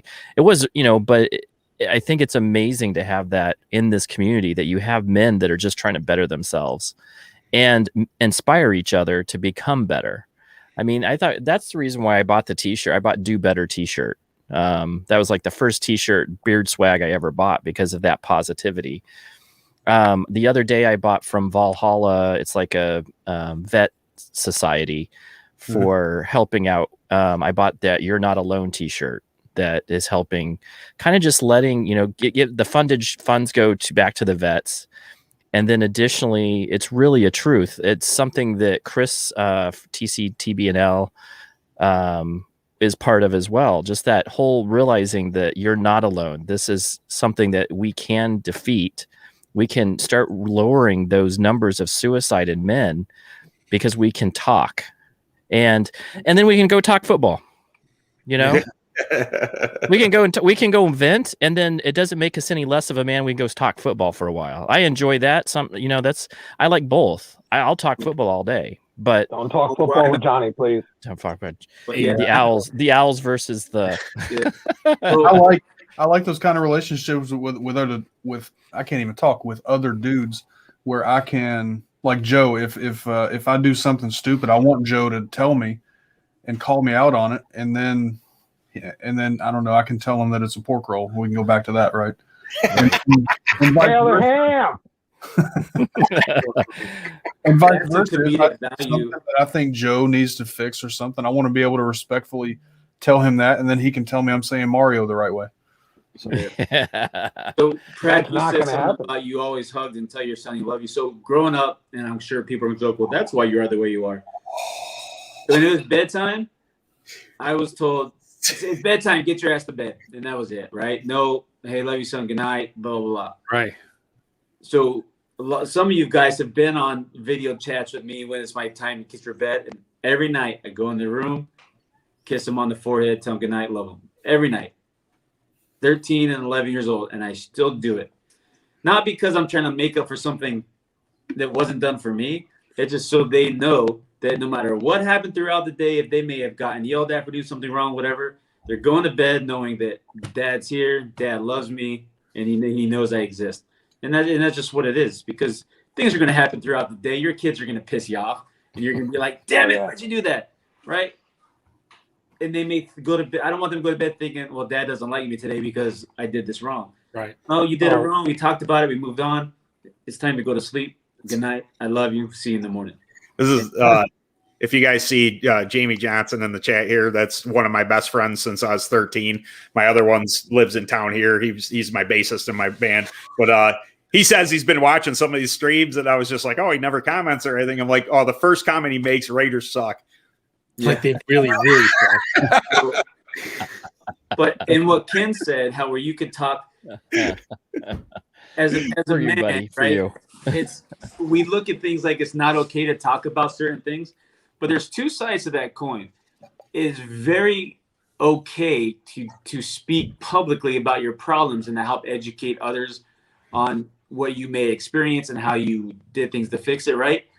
But you also have a small percentage of society that does that in the attention-seeking manner, where they need to talk about all this bad stuff that's going on because they think you're gonna gravitate to it, or they're doing it for the attention.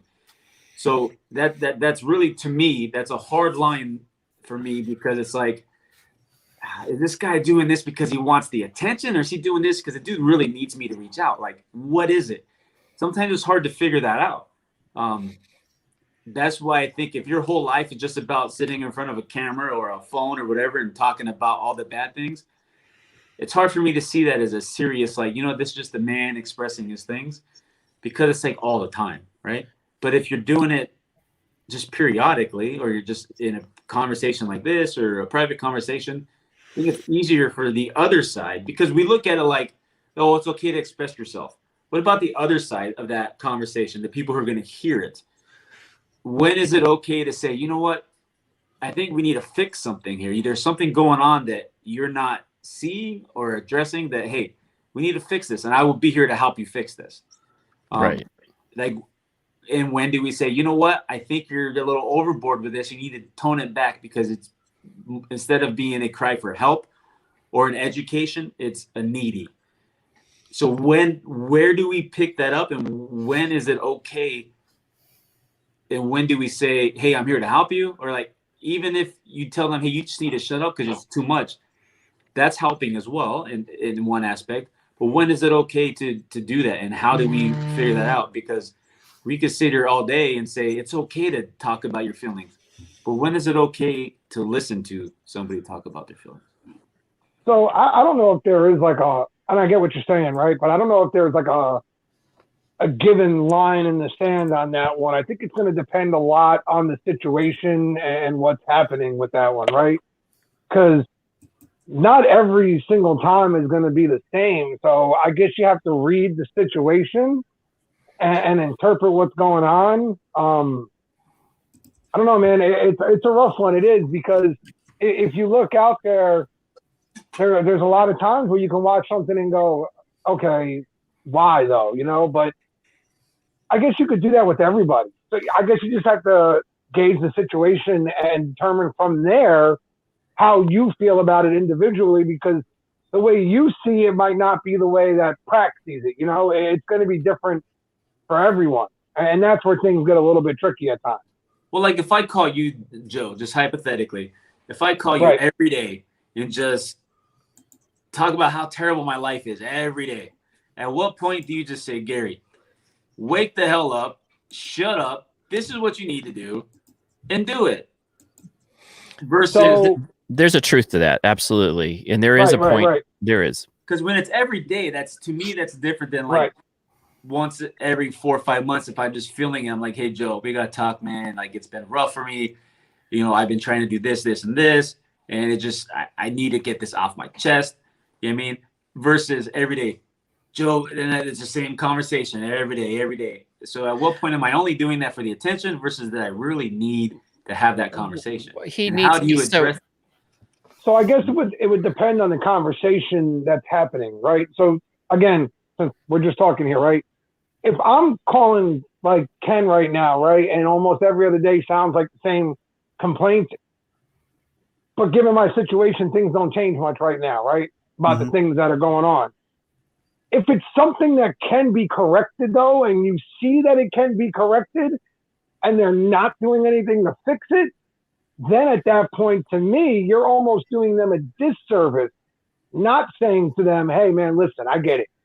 Things suck right now. But you know, if you did A, B, C, it might be a total different ballgame, right? Like if you change this, did that, maybe you would improve this situation. Like, I get it, man, and I'm here to listen, but I want to help you get through this as well, get past this, so we don't have to talk about this, so things get better. You know, I think, it depends on the situation and what's going on, but I think you're right. At a certain point, if you're calling them your friend especially, you're doing them a disservice not saying to them, you know, we can fix this, right? Like, you can fix this. Do this, and we can fix it. Yeah. Right. Yeah, you got to be careful and try to gauge situations. I'm known to be a fixer, like right away. Oh, there's a problem, let's fix it. And we're all men, right? I think most of us are like that. Right. It's important to kind of learn how to gauge that and figure out when to say. I mean, obviously, and Joe, your situation you're talking about is completely different. A lot of stuff out of your control. But it's just important to try to learn to gauge when to fix. Sometimes I can be an over fixer. So. Right. No, I was just using my situation as an example because I'm on the friggin' show right now. No, I know what you mean. And just real quick break here. I don't know who NJ Gabagool is, guys. I don't know. He did it on his own, and he's awesome for it. I was just using my situation as an example. But Gary's right. There is a time where if you're hearing the same story from someone and you know they can do something about the situation if they really want to, you almost owe it to them at that point to call them on it and be like, hey man, listen, you can fix this. You know that, right? Like, you can do something about this. So again, it's all about reading the situation. Because I've heard people talk about, oh, this problem, and I'm having these issues, and this is how if you guys are having these problems too, reach out to me. That's how you fix it. Well, if you're in the middle of having these problems and you haven't completed the help that you need for it yet, you're not really in a place to give the advice to how to fix that. True. You need to fix yourself, right? Now, if I'm able to help you fix yourself, we could discuss that. But I think when it becomes a public display of, oh, I have these problems. If you have these problems, this is how you fix it. Well, if you're having these problems and they're not fixed, how are you telling people to fix them? But that gets into I'm going to talk about my emotions for the attention thing versus hey, I really need this help. Let's do this. And that's where I'm like, well, how do you decipher? I know, and I'm not asking for you to give me the advice to figure it out. I know how I figure it out, but I'm an asshole. I want to know how you guys figure out, like, when someone needs your ear or your words versus when somebody doesn't. You know what I mean? Make any sense? Probably not. No, totally does. Because Because the emotional vampires out there will suck you dry from things like that. And that's the truth. There is emotional vampires that will just keep at you, and they just are looking for attention, constantly draining you of your emotions and take. I have what I call compassion from across the street. I will be able to give you compassion, but it doesn't mean you need to be in my life. And if I have given you resources and things like that to help you, and I've said, hey, here is what I have done this. I've said, hey, you need some counseling. You need to talk to this person or make an appointment for this. And then once they keep not making those decisions to go and help themselves, that point I have to say, I'm not going to be part of this anymore. I love you, but you have to get yourself together before I'm going to deal with you anymore. And the reason why that's effective and helpful, because that's probably the greatest lesson, to say nobody's going to put up with this from me anymore, and they'll stop seeking that attention. I mean, there is a chance that they'll go find somebody else to go do it too, but at least they're not doing it to you, and they may have learned a little bit of a lesson. Maybe you're the last person that did it to them, and they finally figure out, I got to actually stop talking about it and actually do. Right. And you were wanting to say something ago, man. Yeah. Oh. No, I was about to say, like, I'm a pretty good listener, right? Until, like, there were some instances where, I was listening to, a member of the community, a brother does, talk about something that he was going through, and then it got like way like above me to be able to, like, I could just listen, but like I couldn't offer any kind of advice or anything like that. It was just like way above me, and it was just like listening. And when they start talking to, like, about like suicide and stuff like that, I'm like, I'm horrible with like words and stuff like that. Like I freeze up, and I'm just like, it's gonna be all right, don't worry, but and just like I'm not good. I can listen to a certain extent, but once it goes above like I call it my social pay grade, I'm like ill-equipped. Right. I think sometimes when they're, especially suicidal individuals, they need to just vent, and that's what they're talking to you for, because they know. I mean, granted, you could probably tell them, go talk to a therapist. Yeah, that's about, look, I'm like, not a professional. hey, this is a man. rough way. Right. I've been in that stuff, man. Right. That's what I've been in that same space. I don't know what to do. I have therapist friends. I have books that I've read that have helped me, and I'll share those with people. And I will direct them to a therapist to say, hey, you need to get some help. And I have done that on several occasions in our community with people that I know that I think they need to get some therapy. They're having some issues, and they need to go address it. Yeah, I'm a hard ear to bend when it comes to the suicide stuff, because based on I have my personal thoughts about the backbone of people on that, and it's from personal experience. I'm not immune to life. I mean, I have my personal demons with that, and I feel towards myself the same way I feel towards anybody in that situation. And it's a hard-nosed line, but when I had my situation, I look at now like I was a freaking pansy-ass pussy and was taking the easy way out. I had my experiences with it, and my kids saved me from that situation, and it's a story for a private time. But just know, when I have a hard line opinion or a feeling about something, a lot of times it does come from a personal standpoint, and I do look at myself the same way I would say to you. Like, if you come to me and say, hey, I'm thinking about doing this, I'm like, you know what? That's a bitch way to do it. I said those words to myself. Not everybody may feel that way. Not everybody may think that's the proper way, but I would never say something to you that I haven't said to myself if it's through a personal experience. Right. So there are people, and through my careers, and a lot of people disagree with me who haven't been in the field, but in my law enforcement and in my emergency medicine stuff, the people who are overly eager to talk about and tell you they're going to kill themselves over and over, 99% of the time are doing that for attention.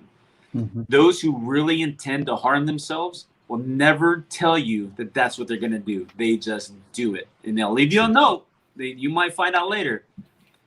But if I tell you 100 times in 3 days I'm going to kill myself, odds are I just need your attention for something. Right. It's just, you could disagree with me. You could think I'm full of it. But it's the truth. Like, look at the statistics of the people who've committed suicide. If we want to talk about, I don't like talking about it, but briefly, the statistics of those who've done it, their loved ones didn't know that was happening. They didn't get hey, I'm going to do it, hang up the phone and then do it. It just happened, and they discovered after the fact. And then they realized, oh shit, there were clues and there were signs, but there was never a direct, I'm going to do this. So I can tell you that from personal experience. My sister committed suicide when she was 17. Never told a soul that she was thinking about doing that. Nobody knew. Not at all. It's not something. I thought about it. I didn't tell nobody. Yeah. And there's one thing that kept it from happening. I always emptied the chamber of my service weapon when I went to bed so my kids didn't find it and have a loaded gun. So when I say my kids saved my life, my kids saved my life. Yeah. And that's not for attention. I can give two shits if people have any feelings towards that, whatever, because that's the past. I'm beyond that. But that's why I said, like, if people are going to do it, they're going to do it. They're not going to, never going to say, oh, hey, I'm going to do this. No, you're not. Something's wrong with you. We could talk. Let's talk. But let's move past the nonsense and let's figure something out. You know what I mean? Right. But yeah, I'm sorry to hear that. I'm sorry about that, Ken. I'm sorry to hear that. I knew about that already. And I'm sorry that happened. I mean, in her case, it was a lot of people kind of know kind of how my childhood was. I grew up with a mother who was addicted to drugs and alcohol and abusive men. So a lot of the way that we talked earlier about why it's important to show my daughter how to treat their mother and how women should be treated. A lot of that comes from that childhood because my mother was married like 8 times. And they were all abusive men, and she was into drugs and alcohol. And me and my sister went different routes with that. I mean, by the grace of God, I never got involved in it, but unfortunately my sister did. So hers was really drug induced, and she was with the wrong guy. So, Yeah, that's tough though. Still tough. And Kyle, Joe, thank you for that comment. It wasn't an attention-seeking comment. If you ask me how I feel, I was a bitch. That's just period. I was being a bitch. But thank you for that comment. And that's not why I said it. I don't share that, and I'm getting a little emotional. I don't share that story really with anybody, but we're having a pretty damn wide open conversation here. Yeah. Because I don't want sympathy. I don't want empathy. I don't want anything for it because it was my story, my situation. I handled it like an ass. Thankfully, I came through it. There's more things that have happened to me throughout life that relate to the conversations we have, but my story is my story, and you know what I mean? But thank you. I do appreciate that. Very kind words, and yes, they're awesome for being the reason. Absolutely. So that's it. Trust me, it wasn't to take anything away from anybody. It's not an attention-seeking grab. No. Please don't see it that way. Yeah, we're not. It was and just we're not. a vulnerable moment, just to say, you know what, people who are going to do it don't tell you they're going to do it, type thing. No, and it's true. And the other thing is that you can take from that is the fact that everybody needs somebody to talk to. And if you feel like you need somebody to talk to, you have a lot of men who are talking about it right now that are willing to talk with you. So it's a lesson, Gary, and you're talking about the fact that you realized that it wasn't a really good decision for you. And however, I want everybody else out there to hear that if you are experiencing that, it's okay to talk about it and to come to any one of us specifically Go ahead. Go ahead, finish. Yeah, but specifically, I think that we're all here for you so that you realize that there is somebody to talk to. These moments are things that seem overwhelming. I can tell you this pandemic for so many people is so mentally draining, and suicides have gone up tremendously. I hope that if you come onto Reviewers Table, we're talking about some serious stuff tonight, but I will tell you this, that we are here for you because of these things that are going on. The community's not beard oils and beard butters. I mean, like, Right. this is what a group of men. This is healthy stuff. And yes, Ben, when Debbie forces you to eat cupcakes and abuses your stomach, you can talk to us about that too. So listen, I just want to say, You saw the picture. I'm fat. He said, "I'm fat." Go ahead, Joe. I don't want to lose the moment there. For a second. I just wanted to say, and I hope the guys on this screen already know how much each one of them means to me, even though they'll probably all make fun of me for saying that. I want them to all know how much they mean to me, and I want honestly, I don't kid when I say this. I barely ever sleep, although the guys on here are also trying to help with that as well. So, seriously, I don't give a damn if it's 4 a.m, if it's 6 a.m, you know what I mean? Whatever. You need someone to talk to, man, I will listen. It might be well out of my pay grade, like Johnny just said, but I can still sit there and listen. And if I don't know how to help you, I'll probably direct you to Prac. And if he doesn't know how to help you, well, then you might want to listen to me because I'm a jerk. I want to go see a therapist first. You know what? Now that you know what you were saying, Ben. Now, like, you know, your daughter not getting you fried rice. Yeah. Maybe she was just looking out for you. Yeah. I want She's somebody like, who my dad feeds doesn't me need that. Yeah, he don't need the fried rice. So I want somebody who force feeds me a cupcake. a lot of you guys know, obviously, I was a cop for many years, right? 13, 14 years. I've cut down friends who hung themselves, right? One of the worst stories or the worst experiences I've ever had was we get a call. This gentleman, he's an older gentleman, he was the grandpa, calls and says that he hasn't heard from his granddaughter, who actually was a girl I dated in high school. And I worked in the town I grew up in. So we go to the house and she has a couple little kids, and grandpa called and the kid answered and says, "Mom's asleep and hasn't woken up." And it was like late in the afternoon. Well, mom died in her sleep. Sitting there. I didn't know at the time, I didn't know that was her address. So when we get there, you walk in and you see someone that you dated, whatever. Now she's just laying there dead. Like, that shit sucks, dude. Like, that affects you. And even I didn't have anyone to talk to. The situation didn't affect me because it wasn't to me, but I felt bad. I had my emotions and feelings with it. But man, I felt so bad for her kids. You know what I mean? Like, it was the weirdest situation. You know what I mean? So, and then I've seen death where people have been dead in their home for 4 months, and then nobody heard from them. And then they're like, "Hey, can you go check on Fred? We call it a welfare check. We haven't heard from him in a while." And you go and knock on the door, and as soon as you walk up, you're like, "Fred's not answering the door." You know what I mean? Oh, wow. Right, yeah. You know. I mean, it is just, one of those things. So, like, I understand what it's like to have those things on your head where you need to talk to somebody. I personally prefer not to talk about things. I like to handle them my own way, which could have been why I ended up the way I am. But if you have those experiences, like, my point is, there's people in this community who have experiences that you may not know that are great resources to talk to. Yeah, that's what I'm trying to get to with this. Not all of us have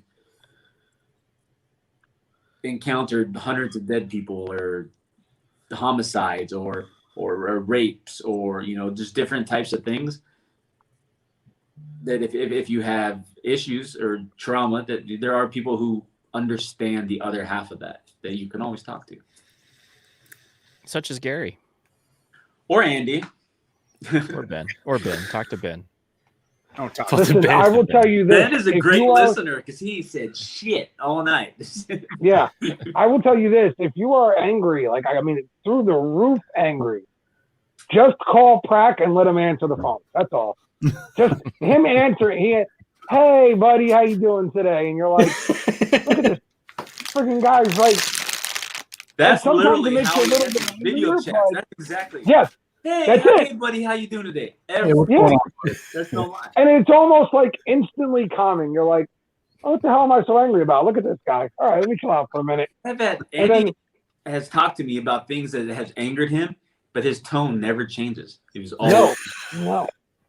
He may throw in a freaking every now and then. yeah. Yeah. Now, I did call him the other day to express to him how upset I was that this fool keeps calling pork roll Taylor ham, and he got a little heated. He got a little excited about it, but it was still cool. Well, Yeah, you know, that's he should have been because that guy's right, number one. So he knew I was right, right?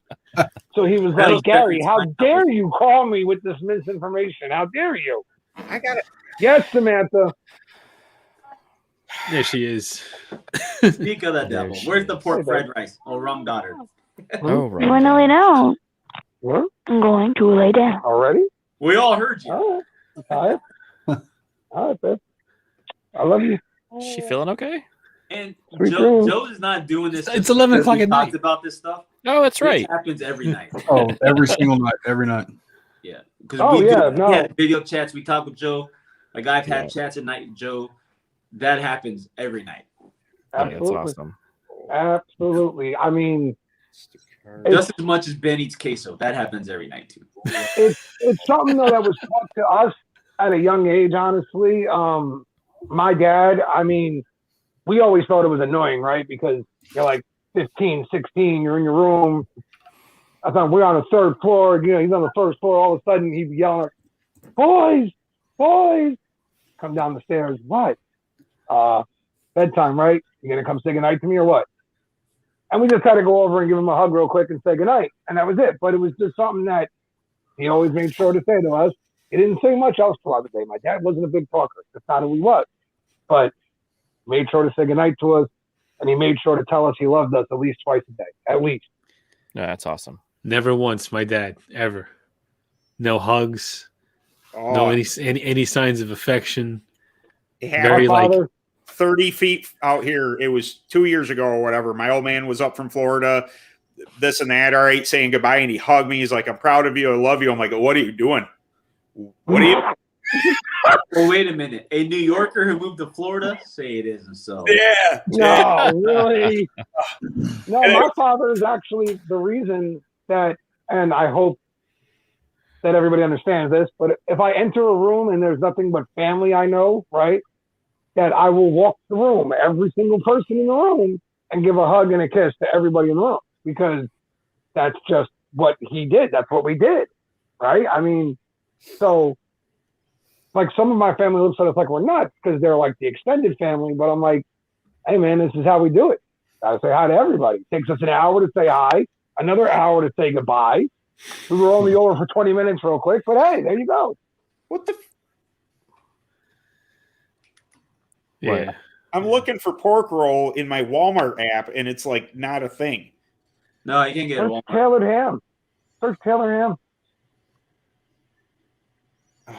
Search Gabagoo. Well, I Googled it to say if it was near me, and it says it was at my Walmart, but that's a liar. What kind of Damn, what Google's other a liar. stores do you have near you? What other stores do you have near you, Ben? Nothing. I live in Western New York. Nothing. Oh, I'm sorry. Now I'm going to the Walmart app to see if we have pork roll. I don't think Same reason you can't get any gabagool, sir. I don't know what to tell you. I was saying it's only available in New Jersey, Delaware, parts of New York, Pennsylvania, and Maryland. It's a Jersey thing. You gotta come- I can get it in my grocery store. you just did the other day, right? Didn't you post something? I just showed it. I didn't buy any yet because nobody would eat it but me, so I didn't buy any. But they have those If I knew, pre-sliced ones. if I knew how to ship it, I'd send you some, Ben. But I don't know how to ship stuff like that. You can get it on Amazon. I'm not gonna. Yeah, you can get it on Amazon, probably. I'm So not earlier, I wanted to make a joke, and it's delayed now. But I think it was Prack or somebody said he has family members who live in a big Italian community in Rhode Island. I want to say, you mean a community of 20? Because there's only 40 people who live on Rhode Island. And they're all related. And I've held on to that joke for an hour. Oh, wow! Was that Prack who just said that? Wait a minute. Is there anyone I could talk to? I'm having some feelings now.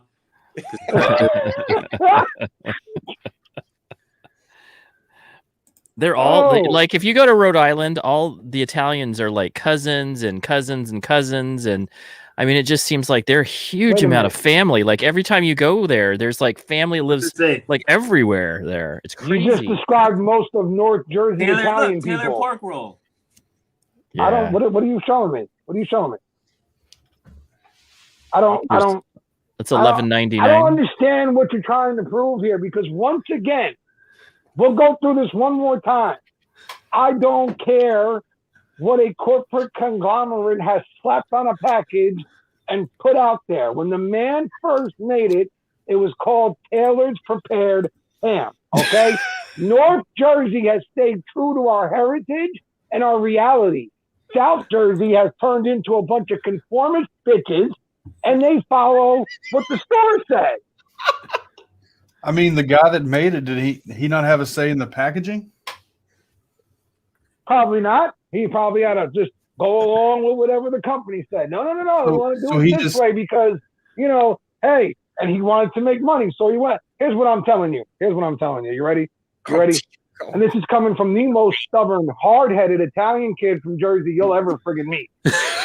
I will call this tailored ham until I am in the grave. And then when I get to the pearly gates or I get to the underworld and they ask me what I want for breakfast, I'm going to say, Taylor ham, egg, and cheese, bitch. That's what you guys don't understand. Like, no matter what, you could bring any fact you want. You could dig up John Taylor himself for him to say pork roll, and Joe will still say it's Taylor ham. You're wrong. Here's What the did you- what did you name it, old Because that's what man? it is. That's what it's about, How man. do you hold the package up that clearly says It doesn't matter. You pork know, roll? How do you Doesn't hold that matter. up next to you and be like, Taylor? I will. I got some that's why it's so downstairs. Want me funny. to do it? And the funny thing is, this hot-headed Italian boy from Jersey has the whitest last name known to man. Yep. It's not even Italian. You're not a real Italian, you Jersey Shore transplant. Actually, my last name is actually false. What? My last name is not. My last name should not be what it is. Were you My stolen? last name should actually be Ferreira or Ferreria or however you say it. Oh, Guy Fieri. You related to that guy. No, Oh. no. That should be my last name in all technicalities. He's Steve's In all brother. technicalities. He's for Were you stolen as a baby? Is that what happened? Separated at birth. No. Find you down by the river like Willow? Is that what All right. Whatever. It's no longer really a Everybody family was secret. The whole world has heard this by now. So whatever. My grandmother met a guy that she quite liked. Something happened. 9 months later, along came my father. Back then, divorce was not a thing, right? They didn't really talk about that. So my grandmother, though, decided, well, he deserves to be part of his kid's life.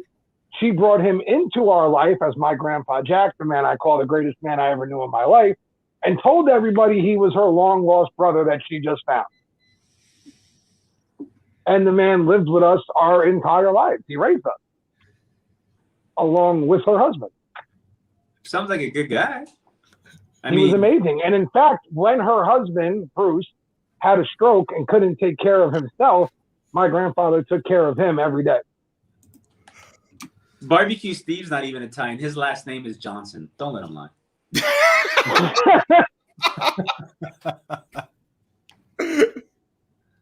Did we just become brothers? Oh, Don't touch my drum set.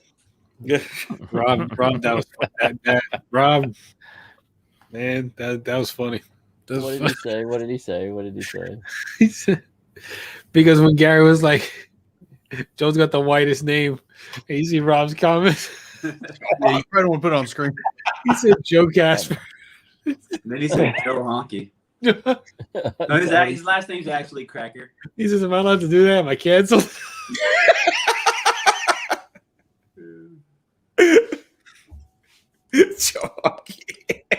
Shut up, Gary. You don't know my life. That's my thing. Oh my god. Oh my god. Face hurts. Well, since we're being open, Lewis is not my real last name either. Well, it's my real last name because it's my legal last name, but I wasn't born that way. Wasn't born that way. I had my stepfather's last name. When I was 18, I had to wait because the sperm donor would never sign off. So when I was 18, I took my father's last name because that's who my father was. Gotcha. But my birth last name, which is funny because it would be perfectly worked into the CBD line, my biological last name is Hemphill. Oh, Oh, hey-oh. Wow. Sounds like a CBD scent name. Yeah. And the Hemphills have a stronghold in North Carolina, that's where we're from, and in Texas. One of my, I don't want to say ancestors, but older relatives dead, was one of the first Supreme Court justices in Texas. There's cities in Texas named after us, and blah, blah, yada, yada, yada. But yeah, that's what it is. So I feel you, Joe. I'm a Johnson, too. There he is. That is the greatest man, in my opinion, that ever existed. That's my grandfather. That's not my picture.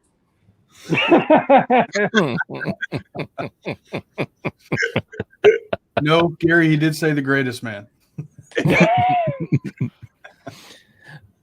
Finkel. Finkel. Einhorn is Finkel. Finkel is Einhorn. I says we're out. looking for Ray Finkel and a clean pair of shorts. If you have any more gum, oh, that's none of your business. Snowflake.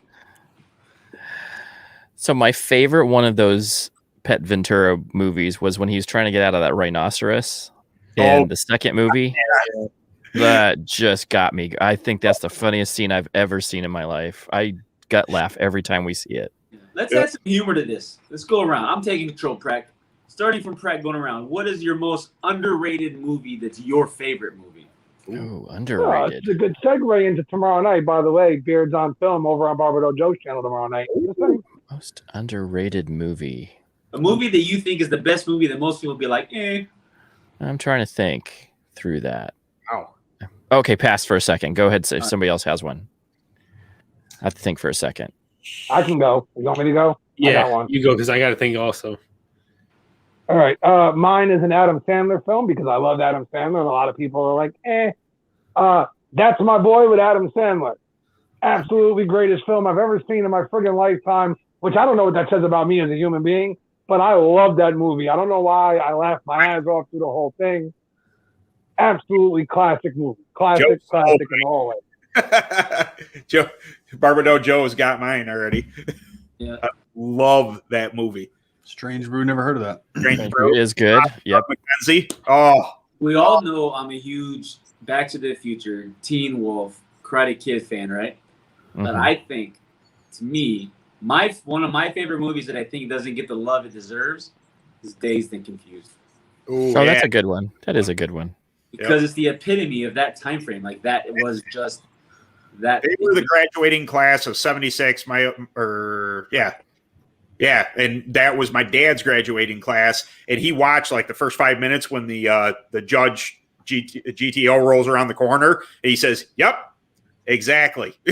Everybody had a muscle car. It was just horsepower, and like people hanging out in the back of trucks and stuff. I'm like, nice. Aaron Rodgers said he really likes American History X. I will say that is a very underrated movie. Very good movie. Not because it's underrated for the film work, right? I think it's underrated because people see that as a hateful movie. Yes. That movie has a hell of a story. And Yes. you can learn a lot. If you can make it to the end of that movie with an open mind, you Yep. will learn a lot about Yep. that movie. And So it's one very of Edward underrated for that. Norton's best performances at the same. Like it's one of Ed Norton's best performances. Period. Yep. I'm gonna go with an Adam Sandler movie also and say The Cobbler. I've never seen that. That's a good one, Out though. of all the Yes, movies in that's the a good world, one. you think that's an underrated movie? It's just funny. It's a good story. It's Oh, the just Meyerowitz stories too is a good one too. interesting story. Yeah. Have you Adam guys? Sandler's the man. So who's heard of that movie on screen? The Cobbler. I've seen it on my. I have pictures. not. I have not. It's a I've watched funny it 3 movie. times. Like, basically, the premise of the whole movie is that Adam Sandler's character, he's a cobbler. He's a shoe repairman, right? He fixes shoes, and it's generational. So like his dad was that, his grandfather was that, and his dad had a machine in the back that was an old machine he got from, back in the day. Basically, what it comes down to is that this machine was magical, and his machine, his stuff broke down. He had to fix this. He had to get these shoes done, so he pulled this machine out of the back. And what it did, it turned the shoes into where if you put the shoes on, you become the person that owns those shoes. Huh. It's mostly funny, but it's really interesting to watch. Do you see that Rob just said that the two most underrated movies are Scarface and Friday? No. I So love. are those underrated? Would you consider those under? Those are pop culture cult classics. Scarface and Friday. Scarface was just bad. Yeah, it was a What? bad movie. But Scarface. yeah, it was it was like badly done, but it wasn't. It's people like the movie. It's just You want to talk about underrated? You got the most underrated movies in the history of mankind. Don't Be a Menace to South Central while drinking your juice in the hood, and I'm gonna get you, sucker. Underrated. Classic. you suck. Get him, Gary. Get him. I think for me, it's Death Proof. If you've never seen Death Proof, Oh yeah. that's an underrated movie right there. Yeah. Love that movie. By the way, hey Joe, I've never seen The Godfather. Somebody kick Ben off the damn stream right now. And he's a New Yorker. Get him off the stream. This is not okay. Listen, Ben, you are not allowed back on the table until you have watched parts 1 and 2. Part 3 is optional. It's Don't watch You 3. gotta watch 1 and 2, damn it. Dude, Everyone says that about 3. They're like, yeah. I've probably seen Goodfellas in the past 5 years. Finally, I saw it. That's a good movie. Well, you saw it. That's the point. You saw it. Okay. Yeah. Hey, your friend's calling you out, Ben. Yeah, right. He is. Have you guys seen Death Proof? Have you seen it? Yep. Yeah. It Oh, was Really? Tarantino flick. It was part of the Grindhouse films. Yeah. I don't think it was one of Tarantino's best, but if you remember that it's a Grindhouse flick and it's supposed to be almost kind of low budget done, Yeah. then you appreciate it for what it is. And I thought it was a good movie. It was a really good movie. I mean, the gore, the cars, the women in that movie, just this is an all around good package. Movie based on historical events. True. On Based true on historical events. A lot of movies historical claim that they're have based to on be historical on events, and some they're not. form of true history. Well, the reason I say that is because my favorite movie of all time You say what I'm gonna say, I'm gonna hurt you. is Forrest Gump. Damn it! That's That's mine. That's mine. That's the most historically accurate boy. movie ever. I love Forrest Gump. I can watch Forrest Gump no matter where it is in the movie. If it's playing, I'll watch it. It could be like, I don't know, an hour in, I'll still watch it. Like, Yeah. All the So- ice cream. I really like Braveheart. That's like my top period piece movie, even though it's not. I think I was going back to the underrated. There's a movie called King Arthur that's The new one? it's the newer, not the newest one, but kind of one where it's more historically accurate. is that with The Keira one Knightley? with Clive Owens. Not the I Keira one. think so. Knightley? The one with Clive Owen. I think it's the one with The Clive one with Owens. Clive Owens. Yeah, I know Yeah. the one you're I like talking that about. I one. like that one too. I like that one. Yeah. Like where they're actually Romans and they actually are, that one. Yes, yeah. Really? I thought they did a decent job in that one of actually explaining somewhat how that went down. Well, I mean, if it Right. went down, right? I mean, Well, that was the- Arthur's as that much was the myth way it as he went. is history. Right. And that if that is that was the base, but the Romans left like that. That's how they actually left. Yeah. Yeah. That really doesn't have to do with you. Another underrated movie I love, and I've watched it literally 20 times. I don't know. The Ninth Gate with Johnny Depp. I love. Oh that. yeah, I seen that one. It's The secret And the Secret Devil's Apple. Window with Johnny Depp too. The Secret Window. Did you ever see The Secret Window? That's Yep. a good one. That's a good one. Well, you know what movie? Johnny's got some good ones. The Bridge, the Terra. Bridge to Terabithia. Terabithia. Yeah, that's a good movie. That's a good Never movie seen too. that one. By the way, You this gotta is see it. That also a movie made really me good cry. segue. This is also a really good segue into Beards on Film tomorrow night. She plugged. Is that the bridge thing? Is that the one with the kids? Yeah. That one made me cry. Oh, I I was cried. tearing up. That was not cool. Oh my god. Oh, and could we all take a minute here to discuss that Jay Cruz has still have not seen any of the Back to the Futures? What? What? What? Why do you not watch that? Oh man. Un-American. Un-American. Yeah, I was just very thinking that. I was like, how un-American is that? Joe, How have you Jay not Cruz seen any also of them? didn't know who Kurt Cobain and Nirvana was. And Kellen was next to me when I was on the phone with Cruz. And he goes, I've seen those movies more times than I can count, and I know who Nirvana is. And Jay Cruz, a grown-ass man, don't even know who it is. How does he not know who Nirvana was? He was like the voice of like that era. Like maybe is he still a kid? How old is Jay I mean, Cruz? at that time, Jay was, I think he was a little young. How old Jay Cruz? In his 30s. Yeah. It's like 31. Okay. Keep Yeah. in No, mind, that I makes was sense. Then that 14 makes when sense then. Kurt Cobain Yeah. died, I was 14. Yeah, so that makes Probably sense. like 6. So, Yeah. Yeah, so that But wouldn't the make back- any. The only Yeah, reason I ever no learned, excuse. the None. only reason I ever learned who he was before really Gary came along was because when I went to school, one of my buddies was a huge Nirvana fan, like monstrous. So he introduced me to a lot of his music. Otherwise, I was much bigger into hip hop and things like that at the time. I probably would have never discovered it till much later in life. Possibly, maybe, but I definitely didn't hear of it back then unless my friend listened to it. That was the only reason I found out about it. Do we have a moderator who can remove Aaron Rodgers? Back to the Future, also overrated. Overrated. he's not I'm a mod. allowed. Oh yes, he is timeout. Timed out. Put him in the corner with Baby. Nobody puts baby in the corner. That's That's a good. crazy. That's crazy. You know what though? I guess I'm about the same age as you, Ben. Right? We're We're like mid 40s or I'll late be 40s. I'll be 44 in April. Okay, so yeah, I'm a little older, so I'm 47. Yeah. So I was in the time when Nirvana was big. I remember when I was 18 when Nirvana took over. Like it went from heavy metal to Nirvana. Yep. And it was like I remember my buddy was listening to it in the back. I was working at Upper Hayford, England, and I was working at the NCO club. And we had this dishwasher at the NCO club that was blaring Nirvana. And he went to high school with me, and I was like, "That is some good music. That's awesome." And he was just playing it over and over again. I bought the album, and then that is when all music changed. It went from heavy metal to Nirvana and Pearl Jam and all of those bands I still overnight. Like it was like overnight that it became that. Like just it killed heavy metal. That was the end of hard rock. This is funny. I went to the mall. I remember it was 9th grade. It was a French class, and one of my classmates was like, huge into Nirvana and everything. And I had gone up to the mall, and he's just like, I was like, yeah, I was going to get Nirvana, but I decided I bought Queensryche instead. Queensryche was a good band. Queensryche was a good band. They were a good band, and they were still probably still in the hard rock. The Empire was one of the best albums out there. I think love it was Empire. What I got, but I've kind of rejected whatever's popular. I don't like it.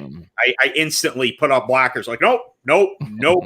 I can come back and later appreciate it. That's fine. But, I'm like, I don't like following the status quo. It bothers me. But it did change everything. Like hard rock died. Yep. Yeah. Hard rock died after that. It just killed like half the bands. Like the ones that you see that are still out there, they were alive and kicking through the 80s. But new bands, I knew new bands that sounded really great, and they had one album and they were one and done because Nirvana and Pearl Jam and you name it came out. Kurt Cobain died a few days before my 14th birthday. And I remember going to the mall and buying a white shirt with Kurt Cobain and rest in peace, blah, blah, blah.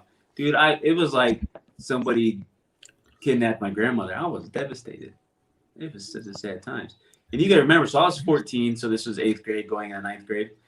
This is also, Kurt Cobain was in the same time frame, and we had artists like Snow. You guys remember Snow? Yep. Oh, yeah. Informer. They had like one song. Right? Yeah. So, Sort of reggae thing. Yeah. I still don't know. We listen to that song all the time. I still don't know half of what the hell he said. Nope. yeah, Nirvana, Nobody knows. the transition from 80s hair band into some metal bands into music, kind of how we know it now. Like Nirvana was part of that. There was a few bands, like because you had Nirvana, you had Pearl Jam, you had even the bands that influenced Nirvana, like you got Mudhoney, you have the Vaselines, you have, and then there's Soundgarden, and you've got Alice in Chains. Like, dude, there's so many bands that led that revolution. But to not know Nirvana, regardless how old you are, it's shameful.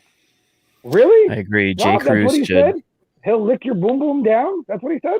Oh yeah, yeah, That is what he said. That is One of what the he lyrics said. he said, yeah. Make it boom boom down. Informer. One of the biggest questions of my childhood just answered. Thanks, Rob.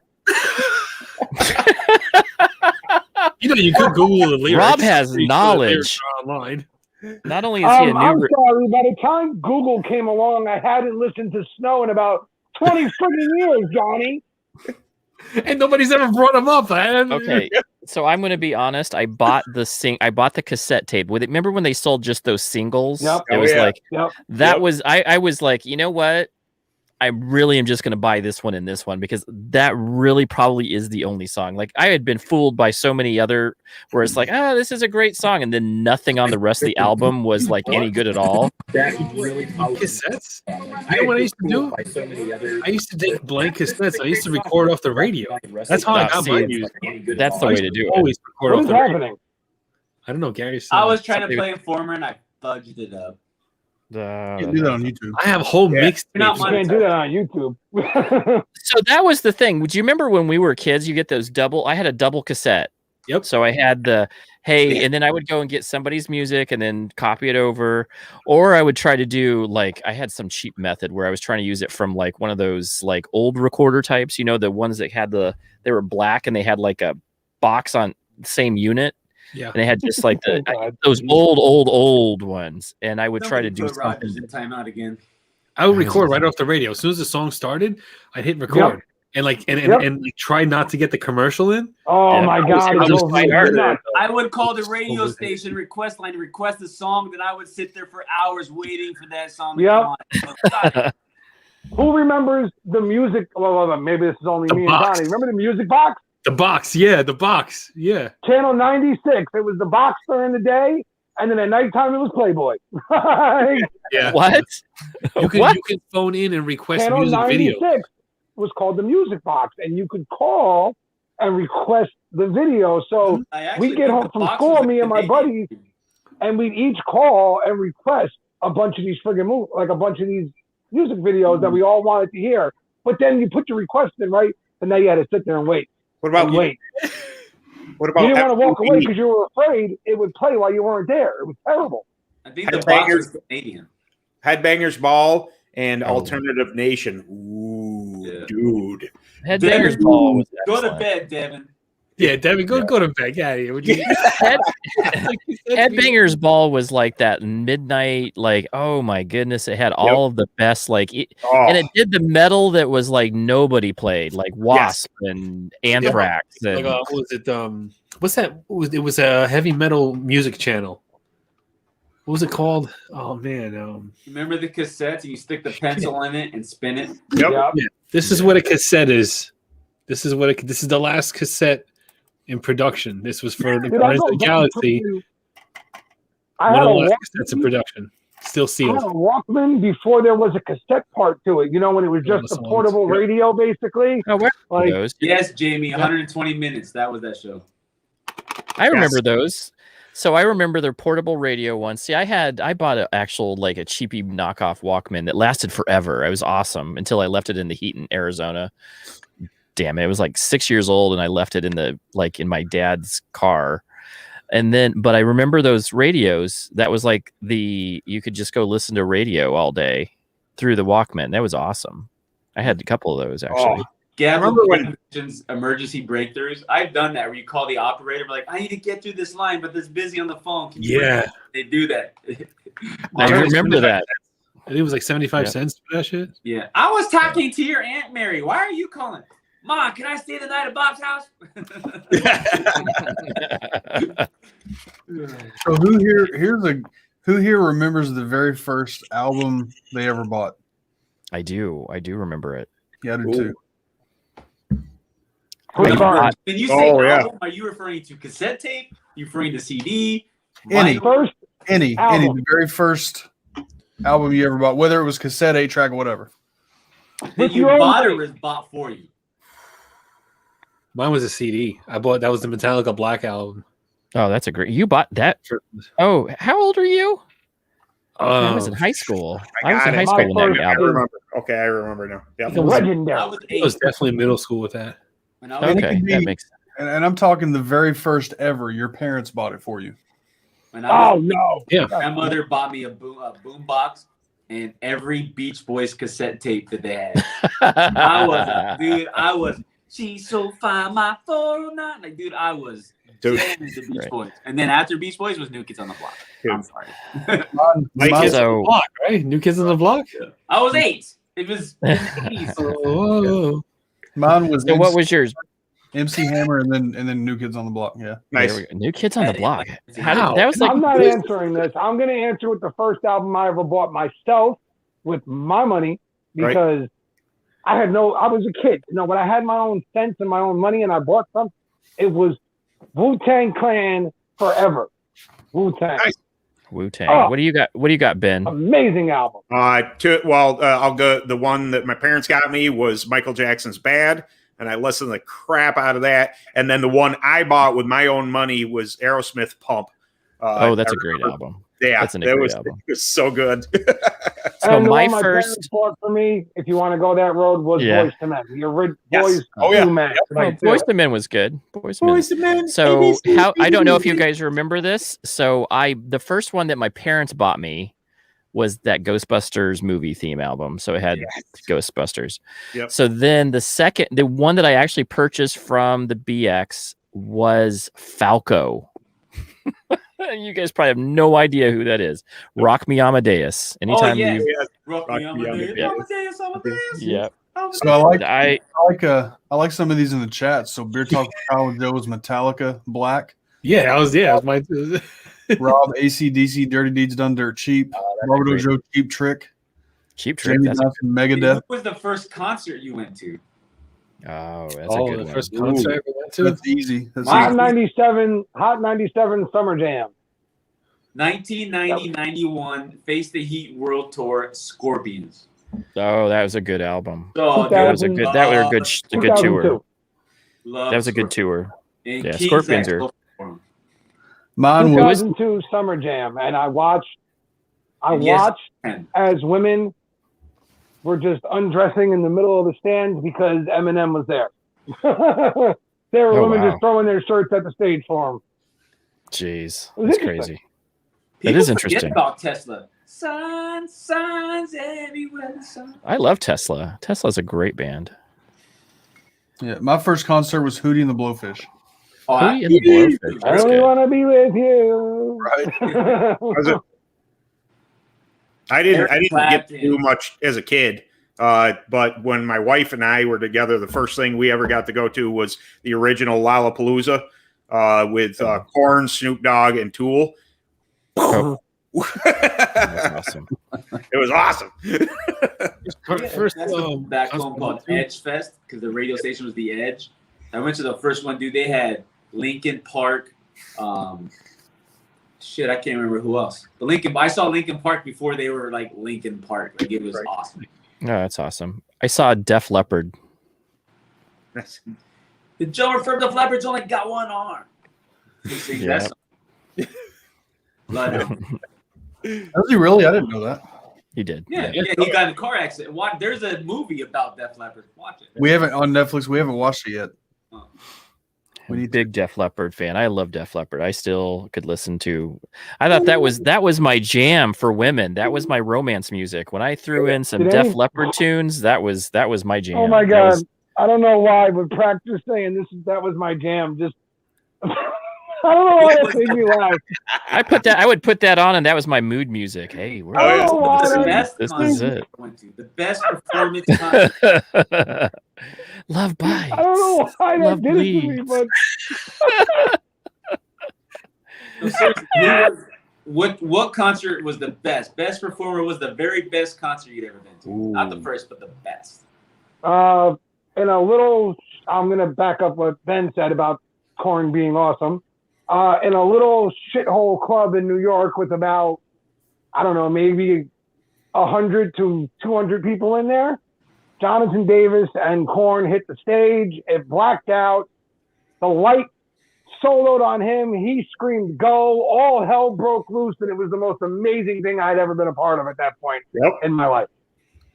Absolutely amazing. He killed that night. I mean, like, I was exhausted when I left that concert, dude. It was amazing. Yep. Gabagool saw Queen live. Oh wow. Oh, that's cool. I would have loved that because I Oh, think that he's would've one of been the awesome. best ever. Yeah. The best that I was gonna say. So the next question is, what is one concert you wish you could go back in time and go to? Well, we didn't get to finish the best concert, Ben. Let's do best concert. Let's go best concert. So I'm going to say my best concert I've ever been to. I really absolutely love seeing George Strait in concert. I saw it at the MGM. He sounds exactly like the albums. Awesome. And then another one that I saw at a little local club in Phoenix. I saw Luke Bryan. And when he was first starting out, it was like, but it was so intimate. It was right there. And then I saw Tracy Lawrence in that same venue. Super cool. Like you could touch these people. It was awesome. Mine is as bad as it sounds. This is probably 6 years ago now. New Kids on the Block with TLC and Nelly. Ooh. TLC's good. This is just two people from TLC, but they had the other one's voice pumped in. You don't have to like the music of New Kids on the Block, but they put on the best show, because I took my wife for her birthday, the best show I've ever seen. It was an amazing performance, and I hated that was the best because, like, I've seen Garth Brooks in concert, I've seen other people in concert. Garth is good. But that was the absolute, hands down, best performance ever. It was amazing. And Nelly sucked. And I loved Nelly. And I was so pissed that he sucked. TLC blew Nelly out the water. And they were talking Nelly's bad in grandma TLC, not young. I love TLC. I remember TLC. Nelly's bad in person. I saw him at one of the summer jams. He's not good in person, man. It's bad. Yeah. He doesn't even sound like him. It's weird. Next. Do you know who I saw? Montel Jordan once, and he sucked. I saw Montel Jordan, TLC, Montel Jordan, TLC, which was awesome because it was right when their Red album came out, and then Boyz II Men when it was like their third or fourth album. ABC, BBD. He's good. All right, Cam, what was your best concert? Yep. My best concert. So my best concert, I'd have to say, I was older. So Hootie and the Blowfish, I was probably 12 or 13 years old. It was at the Kentucky State Fair. The best concert I'd have to say was at Fort Knox many years ago. It was, my gosh, of course I'm not going to remember who it was, right? So Natalie Stovall was one of them. She's an amazing fiddle player. And then it was Darius Rucker. Oh, yep. And Who is Hootie? Yes. Yeah, Darius Rucker was the lead singer of Hootie, yeah. Oh my gosh. Country guy that sings Badonkadonk. Oh, Tracy Atkins? Trace Atkins. Yeah. Thank you. Yeah, that was a great concert. Excuse me. You know, I have gentlemen, seen Trace Atkins. He's good. Are you out of here? Yeah, I apologize, guys, but I'm going to have to exit the building. I promised Waltimus that I would do the Bearded Regard with him tonight. Oh, have fun. Listen, man, Bearded Waltimus Regard has is supported us from starting the beginning.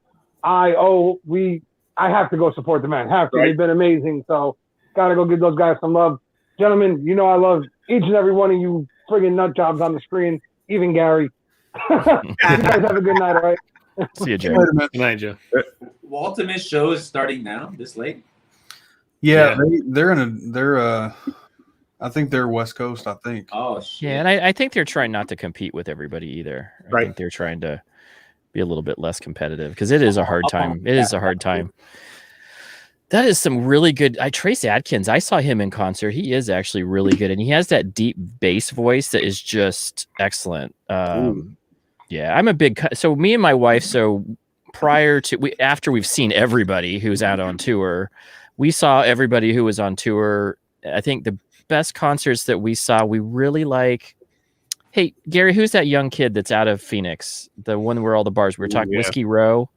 Oh, Whiskey- Dirk Bentley. Dirk Bentley, we love him in concert. He is absolutely great. We saw, so when the 19, I don't know if the rest of the country remembers that those 19 firefighters that died up in Prescott. I don't remember if you guys had heard that. It was national, but it was definitely Arizona based. But there was 19 firefighter. They were fighting a fire in Prescott area, and they died, and they were forest fire. It was a big, huge forest fire. He did a huge concert in Prescott as a completely 100% donated. Every proceed went to the families of these firefighters. One of the best concerts I've ever been to because of that, because it was for those, and we bought tickets and we went up and supported all of those firefighters that died in that. Yeah, there was a huge CrossFit competition in Prescott after that CrossFit and Reebok held that we went, like Jim went, and we competed in that with, to raise money for Granite. So we got to run one of the events that you had to run by their station house, and it was just filled with like cards and flowers and stuff. That's amazing. Yeah. There's a movie about that. Can't remember the name of the movie, but watch it. Yeah, it's the 19 firefighters that died, and it's just amazing. And it's like Granite Hill. What was the name of that? Granite Mountain. Granite Mountain. Granite Yeah. Mountain. So it was a amazing event to be able to help support them. We went. My wife, for some reason, was really, really connected to that story, and so we went to when they passed on their funeral ride back to Prescott from Phoenix. We stood on the highway and said our last respects to those guys. So it was amazing. But yeah, it was really that was a cool concert. Go ahead, guys.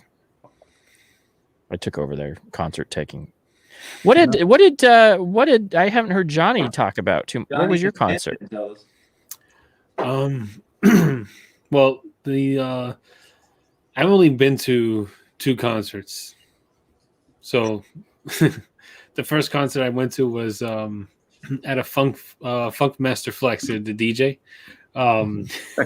He had a car show in New Jersey, and all the rappers there, they had their cars, their Lambos, their limos, their imports, and all that stuff. So it was like a car show / concert. It was all miscellaneous rappers. Busta Rhymes and a few other people. I think DMX was there.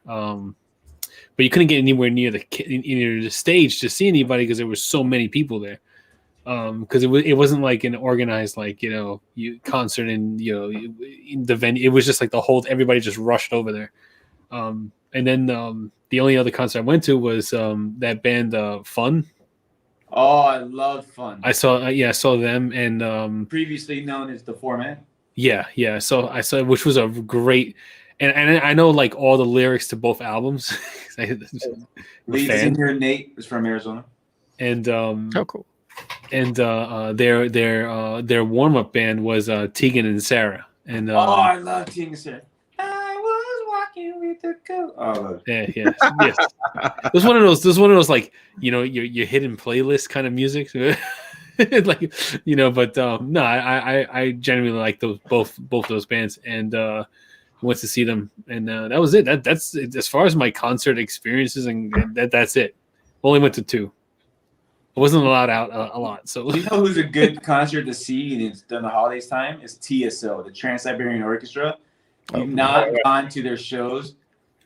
Must see. If you love metal and Christmas music together. Oh yeah, that's what I was told. The Trans-Siberian Orchestra. Yep. That's pretty cool. I love good concert. We used to go to country concerts. That was me and Christy's thing. Like every country concert that came in, minus Reba McEntire. Christy hates Reba McEntire. Oh, I love me some girl, redhead in that. Tell you what. I know. She didn't. Maybe I said too much about her once or something. But she will not go to Reba. And even now, Reba walked in here. I shut the lights off. We'd be done. Reba, girl, I tell you what. Reba is awesome. And she played with George Strait, and they came into Phoenix, so we went and saw him when he was in Vegas, but then he came back, and I was like, hey, but he was with Reba, and she's like, nope, not going. Hate Reba. But yeah, we saw Toby Keith a couple times. They're awesome. The thing about we found out that the venues that we love to go to, if there's like a family section where there's a no drinking area, that's the place to go hang out because you don't get bothered by all the kids and their drunkenness. What you got, Ben? Is that a snack? I was just sitting here too He's got a thinking, snacky snack. man, it's 11:30. Ben and I haven't had our snack chat yet. It's time. It's time for me to go, guys. My better half is probably sitting there going, "I'm going to He's kill probably him." standing outside your closet with a frying pan, waiting for you to come. I'm Say sure. awesome one more I'm time. sure. I dare you. What? That's awesome. I don't know. You know what I used to do with those ice cream sandwiches? Oh, that's right. That's right. I used to take like 3 of those ice cream sandwiches, right? Mhm. And I would mix it with chocolate ice cream and milk and some Nestle's Quick, and I put it in a blender, and I make like a really like thick, awesome ice cream sandwich chocolate milkshake, and it was great. Oh, That sounds And that sounds that- actually amazing, dude. Wow. That Yeah. ruins ice cream sandwiches. Yeah, but wow, that sounds And, so good. and I'm sorry, Pratt, but Ken did have a question. Which concert do we Sorry, wish we Ken. could see? Oh, Oh no, yeah, it's- sorry. No, go ahead. Let's go ahead. Queen And go would with have that. been mine. Absolutely Queen. Or Nirvana, because I never got to see them live. But yeah, together would have been awesome. Yeah, so the concert that you didn't get to go to for whatever reason, it was before your time or whatever, that you wish you could go back and go to. COVID stole mine.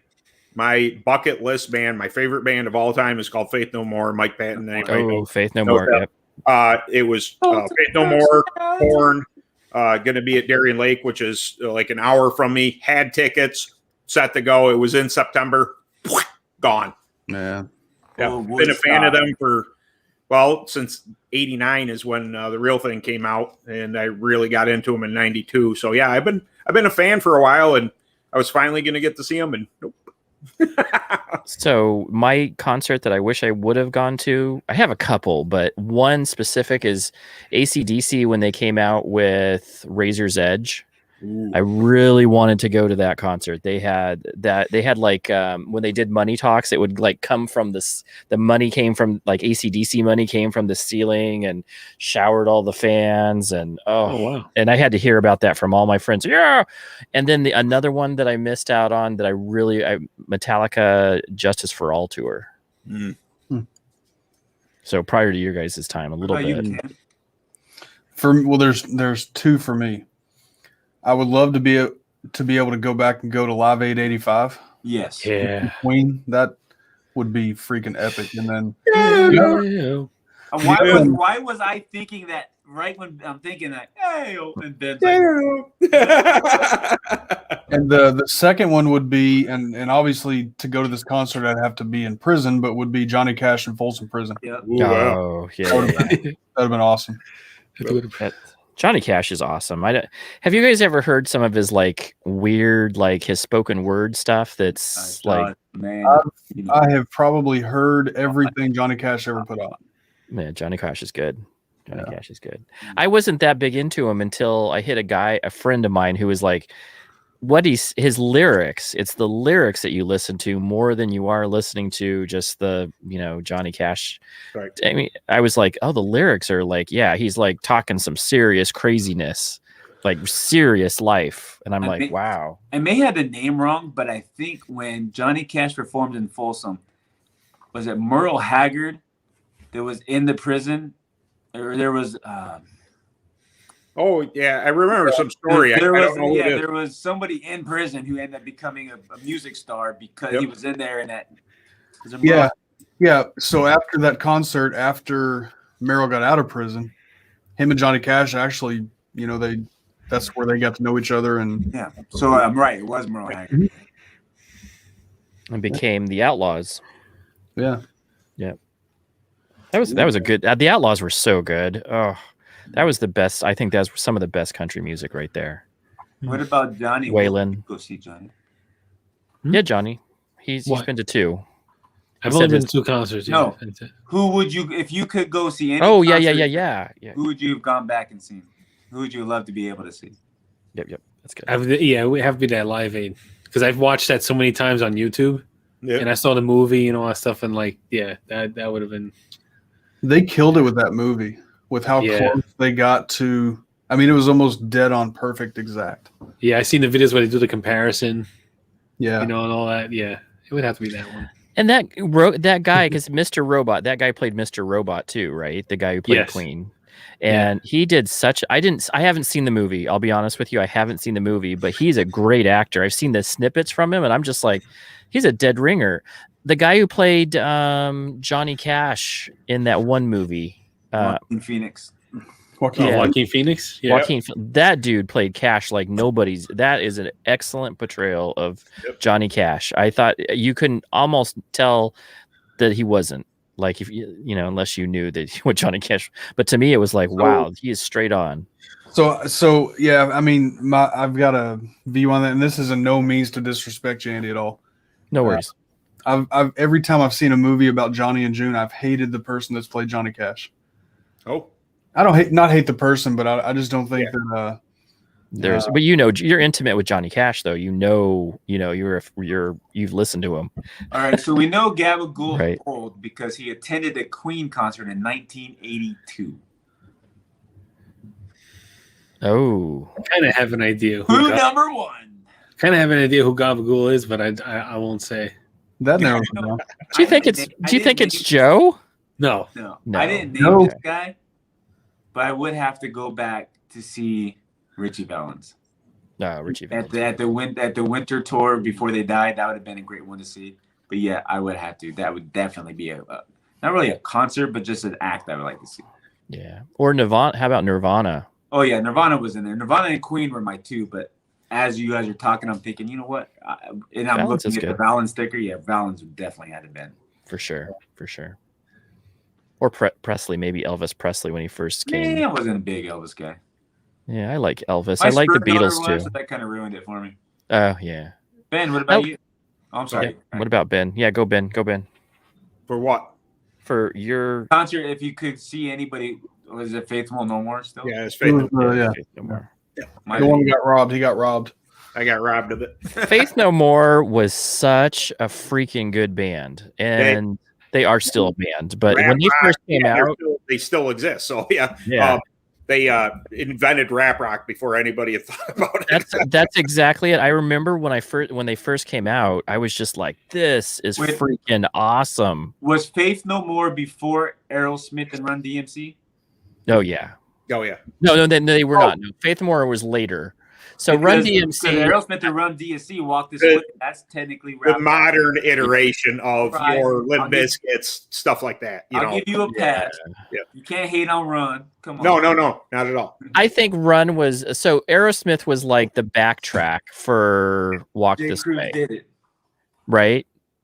J. Cruz But I think Faith No More was a total act of rap and rock or heavy metal, and they had the heavy metal guitars, and then they were singing to it. It wasn't. It kills me people that and it's not their fault. They don't follow the band like I follow them. But every time they come out with an album, they're like, "Oh, that doesn't sound like Faith No More." Well, you're not paying attention because they don't sound like anybody.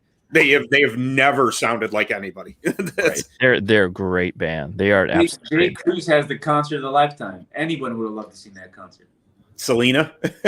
Selena City is good. What's the one music genre that you is like your guilty pleasure? Like you won't openly admit you listen to this music, but you listen to this music. There we go. Oh, I'll admit to everything I listen to. I have the ultimate one. What is it? My wife was here because she's at the house. She would tell you in high school, keep in mind this was in the mid to late 90s. I had my Suzuki Samurai and I had little speakers and it'd be loud. I would pull up to school every day listening to Barbie Girl by Aqua. I'm a Barbie girl every day. I totally know And I'm that. not about them. ashamed of it either. I'll play it every day. Mine was emo music. Oh, Emo Yeah. music. Oh, All yeah. Barbie Girl and an Umbot by Hanson every day. Black Parade. Is that the? Oh yeah, Black Friday. Yeah. Romance. A young boy, my father. Yeah. That I was big into that. Oh my god. Yeah. Never really told anybody, but yeah, that's what I was listening to in my headphones. Like was it like is the emo music like the Smiths or is that's not really emo music, is it? My Chemical Romance. My Chemical Romance, who's MCR. That's who I was thinking. I did. Heights, Silverstein. Silverstein, Taking AFI? Yeah, My- AFI. Oh my god, AFI. Professional. I saw them live. They were good, except for the singer. This weird quirk about he kind of went yeah at the end of things. And it was like The hell is that? Who? It was weird. Bringing back something brand new. Yeah. new. Yeah, man. It's like I don't know. I didn't listen to it as religiously enough to like be able to tell you the album and all that stuff the song comes on. But if a song comes on, I can probably sing it the whole way through. Like I just I have them all in my head. So I'm really into people. I play heavy metal guitar. I play and I really like country. But I will listen to EDM. I will listen to a lot of EDM. Oh, and then I will also listen to, and I caught myself listening to Bust a Move this morning, 80s rap, 80s, 90s rap from that time. Remixes. I like remixes of songs that have cool beats and drops. So like taking any kind of song and making like a hip hop or EDM. And I love covers. Like the punk goes pop or punk goes metal, like all those covers. Yeah. I love those. Who's that band that does? You know them? They do that. You go turn me round, and I think didn't do you know somebody from that band? They turn around. Oh, what was the name of the song? I'll have to go look it up. I'm sorry. Flow Rider covered it. You turn me right round, baby, right round, like a record. Yeah, but there's a metal version of it. Update here. My arm is killing me. Me first in the gimme gimmies. Oh, it's killing me. My arm is hurting so bad right now. Oh, from the shots. Yeah, this hole right here, and whenever I move, it hurts. You guys are witnessing Johnny turn into a zombie live. Yep. This is the time. Oh, it feels like somebody like you ever got a knuckle punch and you get dead arm? That's what it feels like. EMF. That's what it feels like. Unbelievable. I like EMF. I like EMF. I have their 2 or 3 of their albums actually. What the? Oh yeah. The things you say. So I have them. I bought all of their albums. Do you know who I used to really have? Do you guys remember Europe? Yeah. Erp. Yeah. So Europe, I had every single one of their albums. It's such a girl hard rock band, but I loved them. I don't know. Oh, speaking of girl rock bands, I used to listen to Kitty a lot. You remember Kitty? Oh, yeah. Yeah. Oh man. I used to listen I hate her. straight through. Courtney Love's band Hole was good. I don't like Courtney Love. So you guys know that we're having Kitty's bass player on next Thursday, right? What? No, you're not. Yeah, I am. Beards and somehow Metal Chef knows the bass player for Kitty. No shit. Really? She's coming on our show next Thursday. That's awesome. You say it so like nonchalantly, like, oh yeah, she's just gonna be on, like Yeah, Yeah, we're gonna she's have on Robert Redford next Friday on the table. right? Like on therapy, we're gonna have Jason Momoa. He's got a beard, you know. So yeah, we're having her on next, or the bassist. I didn't even know who Kitty was, but but Chef knows her. So she'll be on next Thursday. Nice. I still have the CD, like the album. This fangirl. Can I be on Thursday great. with you? Yeah, everybody wants to be on Beards and Desserts. So just letting you guys know, even the bass player for Kitty wants to get on the Beards and Dessert train. I don't know where they They are. want to see me eat an apple or him make some really good desserts, but I'm just like bringing apples and stuff because I just can't even compete. That's awesome. Your heart out, Copper Johns. You got GQ. I don't. You got Kitty.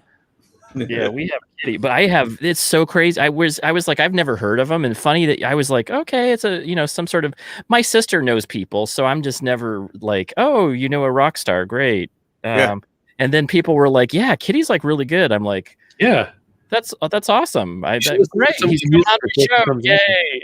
Yeah, so that's cool. Yeah, we have her coming on next. When I was stationed in California, my buddy, there's a friend of mine who's stationed with me, was dating a girl from Chula Vista, California, and then they were kind of a wealthy family. Her mom's best friends with Weird Al. So walk in the house and, oh, hi, Weird Al. How are you? Isn't that pretty fucking cool? Shit. Yeah. That is cool. That is cool. So Dope is the That's name. like, I need to go to bed 30 minutes later. Nope. Right. Dope. Didn't you know somebody from Dope? Yeah, that's the one I was thinking. Round Round. That was their. Not me. I know the drummer from Demon Hunter. Oh, okay. I don't know anybody. I know you guys. That's it. Somebody I know is like I was- from that show that from Dope. But yeah, so Metal Chef next Thursday, guys. Come see the bass player for Kitty. Does she have an epic beard? She does, and she wants to eat beards. She wants to. So I'm leaving. So I'm just letting you guys know. I'm letting James, the bearded metal chef, pick our guest now. And if he doesn't have a guest, we don't have a show, because like I've done everybody I know. And so he's picking cool ass people. He knows people. Like he knows like this basis for Kitty. She agreed. There's a couple other people that he's tried to get. We got that guy from the Bay Area Beard Co. on last night. He's a cool dude. Mhm. And the Beard Tonics guy, Bull Tonics. I mean, but the Kitty thing is, I thought that was kind of cool. That'll be a separation for us, but we're both really into music, so it'll be fun. The only person I know who could be called famous that I have their phone number for was a guy who was on MTV Real World in The Challenge. He lives in New York. Oh, that's cool. Yeah, that's the only famous guy I know, and he doesn't have a beard. I don't know anybody famous other than, If The- you watch you the guys Real here. World things, it's Jay. They call him JG. I am once removed from some people that know. My sister knows a ton of famous people because she's in the music industry, and that's the only people. She like tells me stories, and I'm just like, "You met so and so?" Like she babysat for the kid who was in ET. That was her. Like she babysat for their family. like the main character kid. Yep. Because there's like a lot of kids in ET. No, just the main character kid, the kid that was ET Phone Home kid. Elliot? Granny from Beverly Hillbillies is my great great. Elliot. Yeah, so she knows. For some reason in LA, she like when she was in LA, she was looking for extra pocket money, and she would babysit for stars. So she knew them like personally. They always asked for her to come back. So it was like every other weekend she was like babysitting for those kids. I know the most famous person in the world. So you had I know the maker of Mrs. Bluegrass cookies. And it's not me. no you said you had a member of the family on the Beverly Hillbillies? Yeah, Granny Irene Ryan, my great great aunt. Oh, that's cool. Okay, all right, I got something like that. I mean, not something like that, but I grew. You know John Saxon, the guy who was in the Nightmare on Elm Street movies. He was Nancy's father. I grew up in his house where he grew up, and his sister was my landlord. Oh, Well, there you go. Once removed. Twice, 3 times removed, right? I don't know. From being cool. From us being cool and knowing people. Nobody knows. He was in a Bruce Lee movie. There you go. There you go. I always love that. Like you try to like my mom said one time I met Stevie Wonder. I'm like, oh, that's awesome. That like I wasn't there for it. I just I'm know from Arizona, and there's famous people from there too. So who from where. just Arizona, just random people. Oh, there is a lot of people from Arizona that are. I have met Larry Fitzgerald. Yeah, I've met Nice. quite a few. Very good dude. Well, Andy, these guys won't know, but you're familiar with Roger Klein Peacemakers. Oh, absolutely. Sorry. Yeah, I've met Roger Klein a few times. There's a restaurant, Three Margaritas, not no longer in existence, but it used to be in Tempe. The restaurant Three Margaritas. Yep. Love going there. Oh, that's cool. And Robin Wilson, the lead singer from the Gin Blossoms, I've met him a few times too. Good guy. Yeah. And Gin Blossoms for about 10 years played every Tempe Town Lake deal, Same thing with Roger Klein, yeah. Yeah. Oh, Roger Klein. I saw them. You know who I saw them? So Christy saw them in Mexico and down in Rocky Point. Yep. And so they go to Rocky Point for like All the time. 3 or 4 months. It's like they're down there all the time. And then they played at a Diamondback game, like right after a Diamondback game. Yeah, they have a theme song for the Diamondbacks. Yep. So we saw them after a Diamondback game once. It was really cool. Yeah, actually really good. And like all the kids, like Christy and I never even heard of them. So we went down there and we went down to this, you go onto the field or near the field, like on the first row seats. And we all saw the concert and they were so into him. It was unfunny. So I guess like Christy's dad will actually go down to Mexico to go see this guy, to go see Roger Klein and the Peacemakers all the time. Like down in Rocky. No, Roger Klein puts on a great show.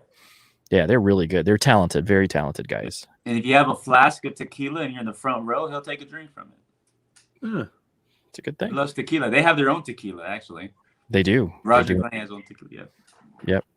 Which is really cool. I think that's All right, well, guys, I gotta get out of here. I'm gonna probably be dead in about 10 minutes. Yeah, Just my so- wife's already texting me. Where are you at? Where are you going? yeah, where are you at? Why aren't you home?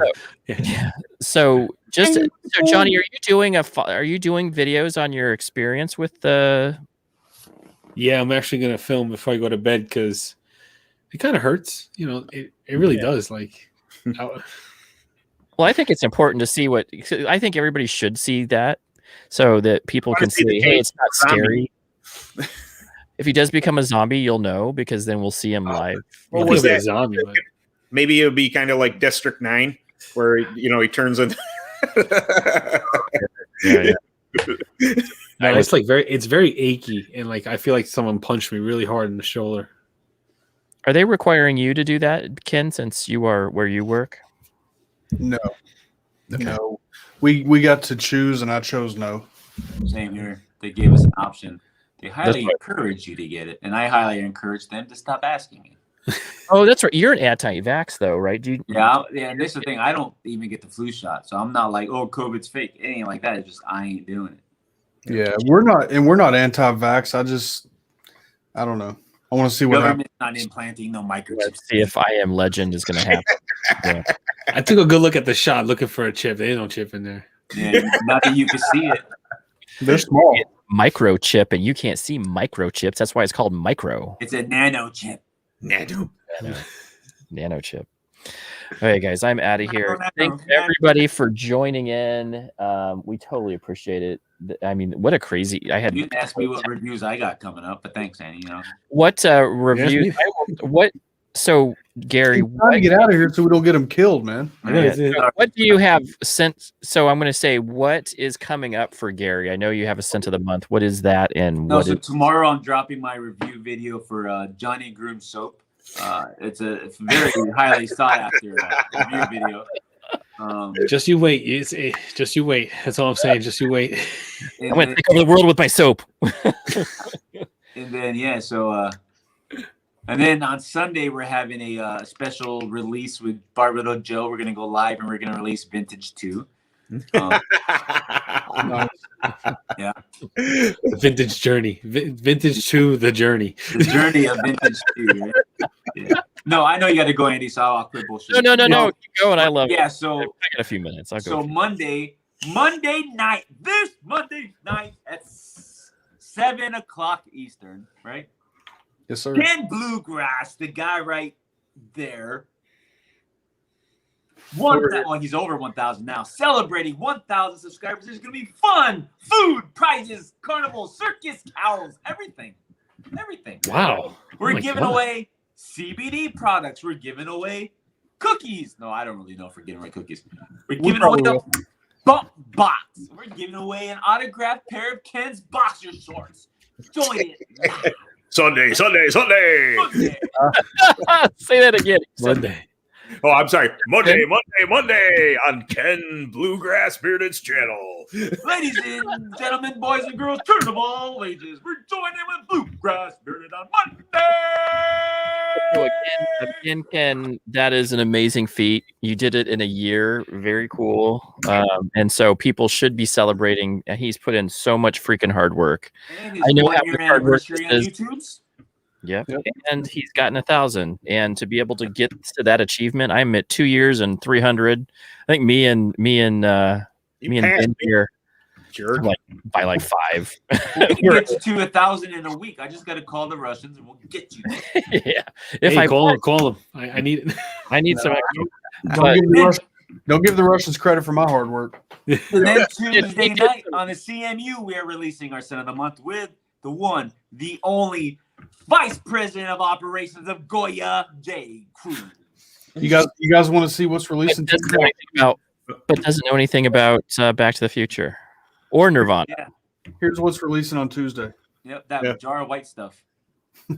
Oh, It smells like sweat, vomit, and Chuck Taylors. Yeah. Oh wow. I'm gonna buy that tomorrow.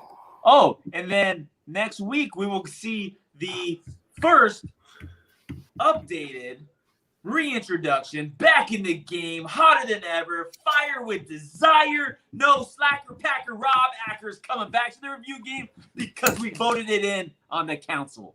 Oh yeah, we did Correct. that. It's happening. Rob Acker, You have been summoned. Bearded. What up, people? Hey, so Jeremy Wiggs said Bluegrass Bearded tomorrow's 1 year, correct? Actually, in 6 minutes, it's 1 year on YouTube. Oh, Well, we sit here and celebrate with you, but Prax got to go to bed. Good night. Yeah, I don't want to get Pat killed over that. So That is very cool. We'll wait 6 minutes. no, dude, I don't want to You're get gonna you. get me killed. Thanks. Yeah, 6 minutes. So anyway, congratulations, Ken. We will all be there. And then Tuesday, yes, CMU. I'm giving Healthy Beard's an awesome guy, guys. He is. I'm just kicking it into high gear for everybody and extremely positive. I love his Monday night videos or Monday morning videos. Yeah, very cool stuff. And I like the positivity, the stuff that I like to post about. So very cool. Okay. Yeah. And so I hope you get the Monday motivation. So go check him out. Ben, what is going on with you, buddy? I have no idea. Yeah, where I'm, I I'm right there. just had a mental breakdown trying to do the Black Rebel video because apparently, if I don't stay in practice of doing videos, I lose my shit. Yeah, it happens, man. It In happens. 2 weeks, we're dropping this with Motivation Dave. We created this on our Instagram live stream, the labeling. Oh, cool. Very Yeah. cool. Nice. That's What do awesome. you got going on, Johnny? I have one review coming this week. Definitely more model building, more gaming, and yeah, that's just the normal stuff. I haven't gotten a shaving product to review in a while because I just haven't. So the head shaving stuff is put on hold until I get something new. And beard therapy on Wednesday. We have Aztec Beard Company this Wednesday. So I am doing some video. I don't know what the video is yet. I've been, doing. I need to do something, and then we have that kitty bassist. So kitty That's bassist. She has a name. I saw her. She has a name. Yeah, She has a name, and she has a podcast too that I listen to. She's really good. But the bassist from Kitty is going to be on, and then some sort of something. So have fun. Thanks everybody for coming on in. Gary, it was again a pleasure to have you on. Absolutely amazing conversations, some deep conversations, but really I think we also had some fun, and I appreciate everybody who was in on the chats. It was great non-beard talk. Yeah, we had a lot of it's good to have it every once in a while. It doesn't need to be beards all the time. yeah. You gotta have. Well, we're all behind. It's behind the scenes. We're all real men and have real men problems. So we appreciate you guys coming on and supporting us. Someone told Jay Cruz we're not doing an after party on Instagram. This guy's got to go to bed. Yeah, dude, listen, I've got to get up in the morning. Andy, you'll appreciate this. Yeah, I've got to go to work tomorrow to the office for 6 hours so that I can get there at 8 o'clock, power off some VMs, so that the VMware team can do their thing, and then 6 hours later I can turn them back on. Yeah, That's my job tomorrow. Ew. you gotta love that. Easy money. So I won't be bothering you tomorrow. So I did a patch release on Wednesday night that I was just like, why am I here? I'm not doing anything. This is horrible, horrible, horrible. But if things go wrong, you got to be there. So Yeah. anyway, you guys all have a good night. Be blessed. Stay bearded. Go listen to my podcast too. I forgot about my podcast. I always forget to tell everybody. I have You a have a podcast. podcast? I do. It's called Guru's Podcast. It's with me and High Mountain Sage, Brian. And we have about, I think we're like 10, 11 episodes in. And it's called Guru's Podcast, Beards, Books, and Self-Improvement. So go check us out on any type of podcasting system that you have. We're on Spotify. We're on Apple Podcast. We're on any podcast. So go check us out. It's been fun. We just finished a book by Eckhart Tolle. We're moving on to Essentialism, which is kind of like minimalism. So it'll be really kind of a fun book. So go check us out. See what you guys think. Throw some books at me, maybe. All right. And everybody else have a good night. We'll talk to you soon. Oh, one more minute.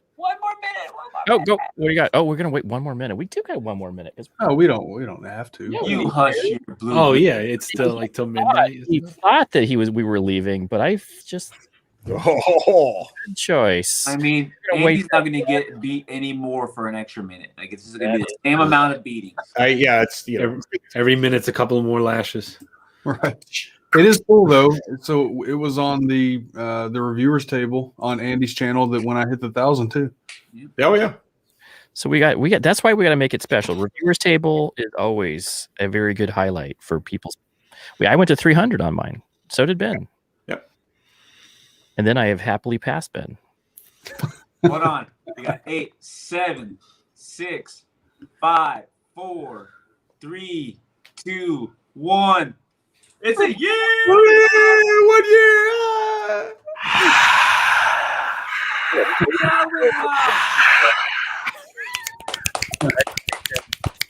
Thank you all. It's awesome. Congrats. We tolerated Ken for a year.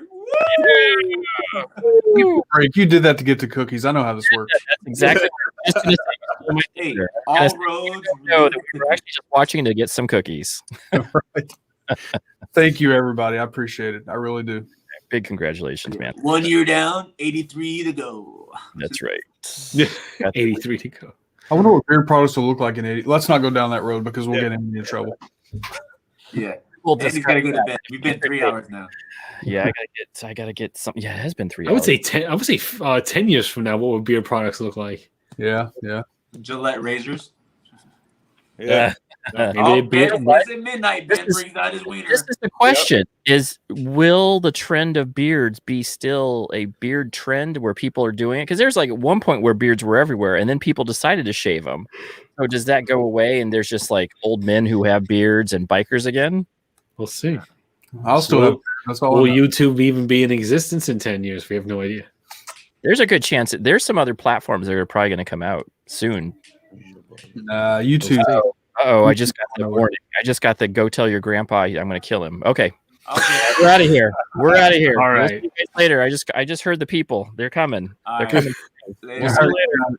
Night, Bye, everybody. guys. Thanks, guys. But